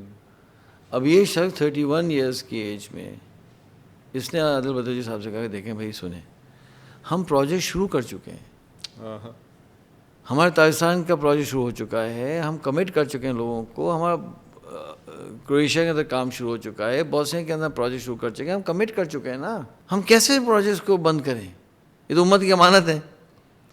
تو انہوں نے کہا کہ کیسے ہوگا پھر کام, پیسے تو ہیں نہیں.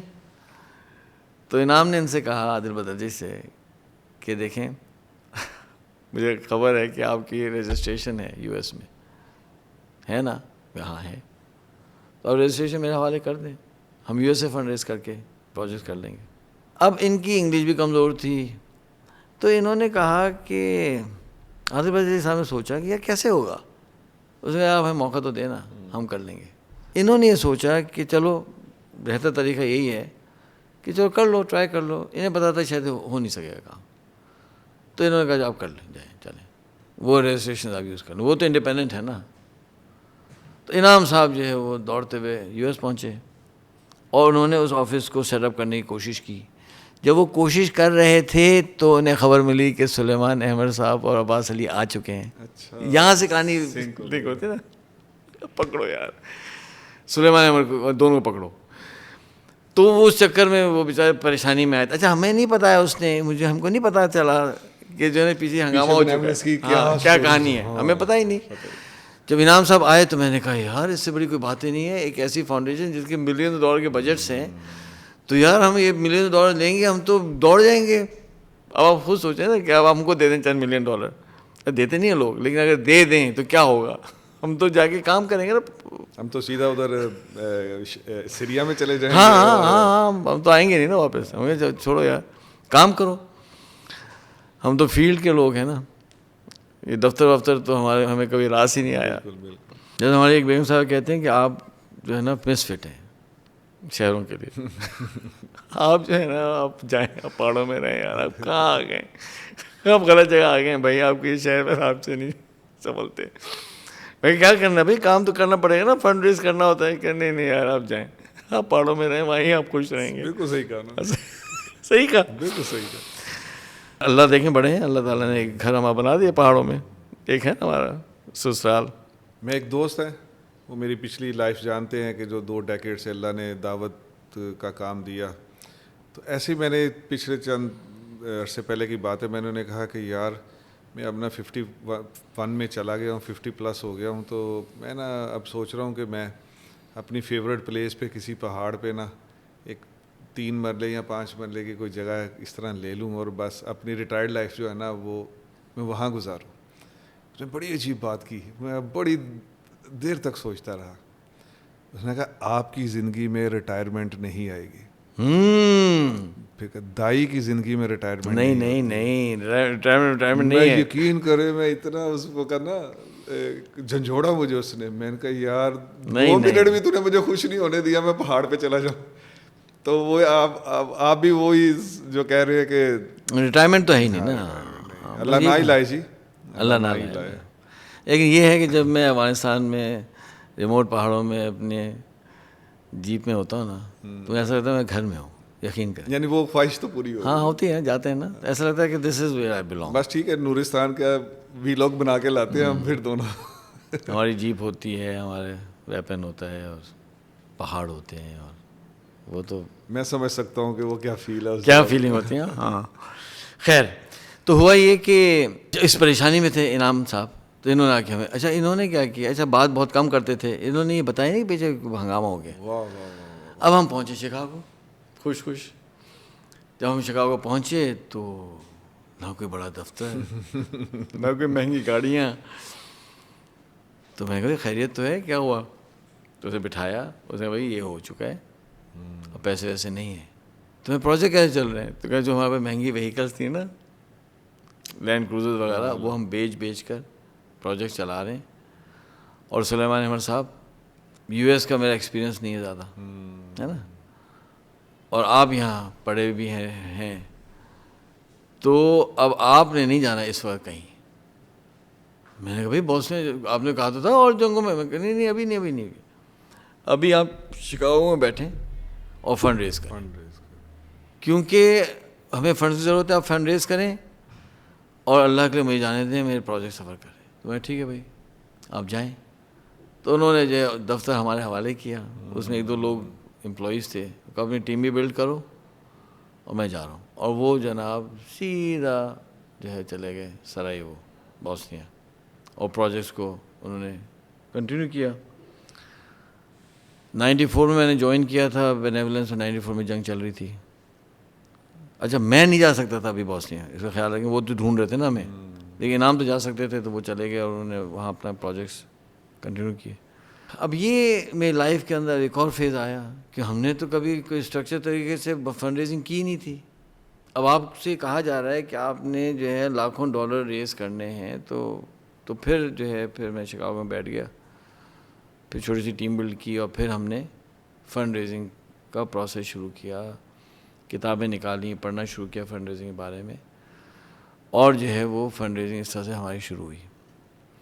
تو یہ ہے وہ فیز جو آیا. تو اب میں 94 ہے اور جو ہے میں شکاگو چلا گیا ہوں, اور جو ہے نیبراسکا میں جو ہم لوگوں کو پکڑتے کرتے تھے, اس میں ہمارا ایک اور لڑکا تھا جو NED سے آیا ہوا تھا پڑھنے کے لیے, میکینیکل انجینئرنگ میں تھا, اس کا نام تھا مظفر خان. مظفر خان کو ہم نے سمجھایا, مظفر خان نے کہا چلیں ٹھیک ہے یار میں بھی چھوڑتا ہوں اپنی ماسٹرز بھائی, ہاں میں بھی ڈیڈیکیٹ کرتا ہوں. مظفر خان صاحب کو لے کر ہم کہتے ہیں ایک سوغات. عباس علی صاحب کو بیچلرز کمپلیٹ کرنا تھا تو عباس تو نہیں آ سکے, مظفر صاحب آ گئے. اچھا اب یہ ہے کہ اب جو آنے والے سیشنز ہیں, ایپیسوڈز ہیں, اس میں کیا ہوگا میں تھوڑی سی سمری دے دیتا ہوں.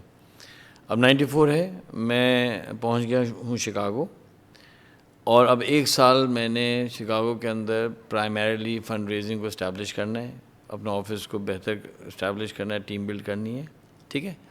اور پھر جو ہے ابھی 94 کمپلیٹ ہوگا, اس کے بعد 95 میں مجھے پاکستان آنا ہے, اور پاکستان کے اندر بینیولنس کا آفس اسٹیبلش کرنا ہے. جو آفس پشاور میں تھا اس کو موو کرنا ہے اسلام آباد. اچھا یہ تو جی اب یہ بھی کہانی ہے. بہت انٹرسٹنگ. ہاں تو اسلام آباد میں آفس سیٹ اپ میں کر ہی رہا تھا کہ چیچنیا میں جنگ شروع ہو گئی, ٹھیک ہے. تو اب یہ پیریڈ ہو جائے گا, پھر چیچنیا میں جنگ شروع ہوگی 95 میں, تو پھر مجھے چیچنیا نکلنا ہے, پھر چیچنیا کی جنگ کی پوری اسٹوری ہوگی, پھر چیچنیا سے واپس آنا ہے, پھر چیچنیا میں پروجیکٹ سیٹ اپ ہونے تھے, سمجھے نا. اور چیچنیا میں پروجیکٹ سیٹ اپ کرنے کے لیے آذربائیجان میں پروجیکٹ سیٹ اپ کرنا تھا. تو یہ آذربائیجان بھی وار سے نکل کے آیا تھا, وہاں آرمینیا اور آذربائیجان کی جنگ ہوئی تھی نگورنو کاراباخ کی. اب یہ 2 وار زونز ہو گئے ہے نا. اس کے بعد جو ہے 95 گزرے گا, اب آئے گا 96. تو 96 کے اندر پھر مزید فنڈ ریزنگ ہونی ہے, اور یہ پروجیکٹس کو دیکھنا ہے, آذربائیجان, چیچنیا, اور 97 آ جائے گا. تو 97 میں شادی ہو گئی, اور اس کے بعد جو ہے افغانستان, پھر افغانستان سے آگے پھر تاجکستان کی جنگ میں وہاں جانا ہوگا. اس طرح سے نا یہ سیکوینس چلے گا. تو میں کوشش کروں گا کہ یہ جو ڈسپیرٹی ہے کہ ہم 96 97 میں 94 میں, تو اس 94 کو ہم 97 میں لے کے آ جائیں گے, پھر 1 اسٹریم میں انشاءاللہ اسٹوری چلنا شروع ہو جائے گی, ٹھیک ہے. بہت خوب. اور یہ جو ابھی آپ نے افغانستان کی صرف ایک برڈ آئی ویو ہسٹری بتائی ہے, یہ بھی ابھی آپ چھوڑ دیں گے اور آگے جا کے جہاں سنک ہو رہی ہوگی وہاں دوبارہ لے آئیں گے. تو پہلی دفعہ جب میں افغانستان گیا ہوں 97 میں گیا ہوں نا, 97 سے پھر افغانستان کی اسٹوری شروع ہوتی ہے. وہی آپ کی شادی کے بعد والا شادی والا تھوڑا سا بھی ٹچ آپ نے دیا نا. تو ہم لیکن اس کو یہاں چھوڑ کے جا رہے ہیں تاکہ ناظرین کو یہ آئیڈیا ہو جائے کیا ہے. اب ہم ناظرین کو 94 سے اب ٹو اسپیڈ لے کے 97 تک لے آئیں گے, اور پھر اس کے بعد وہ یہ جڑ جائے گی. اللہ پاک آپ کو بہت جزائے خیر عطا فرمائے. آمین آمین. اور جو آپ نے بتا دیا ہے نا, ویسے ناظرین ہمارے بےتاب رہتے ہیں, ان سے زیادہ میں بےتاب ہوں کہ یہ میری یوتھ کا ٹائم تھا کہ جب 9 بجے کے PTV میں ہم سنتے تھے نگورنو کاراباخ اور یہ ساری, تو اس لیے مجھے یہ بہت فوراً ریکال ہو جاتی ہے. جی جی. کچھ چیزیں میں نے خود بھی بہت, اس وقت بھی مجھے جہاد کو, اس چیزوں کو دیکھنے کا, فالو کرنے کا بڑا کریز تھا. تو جو رشید دوستم اور اس کی جو سٹوریز ہیں وہ تو چنگیز خان کو بھی ہلا دیتی ہیں. تو آپ کی وہاں جو امپریزنمنٹ ہے اب اس کا بھی ہمیں بڑی مشکل سے انتظار کرنا کی پڑے گا. مزار شریف میں اس کی جیل میں ہم نے کچھ ٹائم گزارا, چلیں اور وہاں سے بھی میراکلسلی اللہ نے نکالا, ورنہ وہ بہت مشکل میں تھی. خیر وہ آ جائے آپ کو بہت جزاک مدد دعا کیجیے گا. اور انشاءاللہ ہم امید کرتے ہیں کہ ہمارے ناظرین آپ سمجھ جائیں گے کہ ہم اتنی جلدی ایپیسوڈز نہیں لگا سکتے, لیکن ہم پھر بھی کوشش کرتے ہیں اپنی, اور آگے بھی کرتے رہیں گے کہ آپ کو زیادہ انتظار نہ کرنا پڑے. اگلی ایپیسوڈ تک کے لیے مجھے اور سلیمان احمد صاحب کو اجازت دیجیے. اللہ حافظ.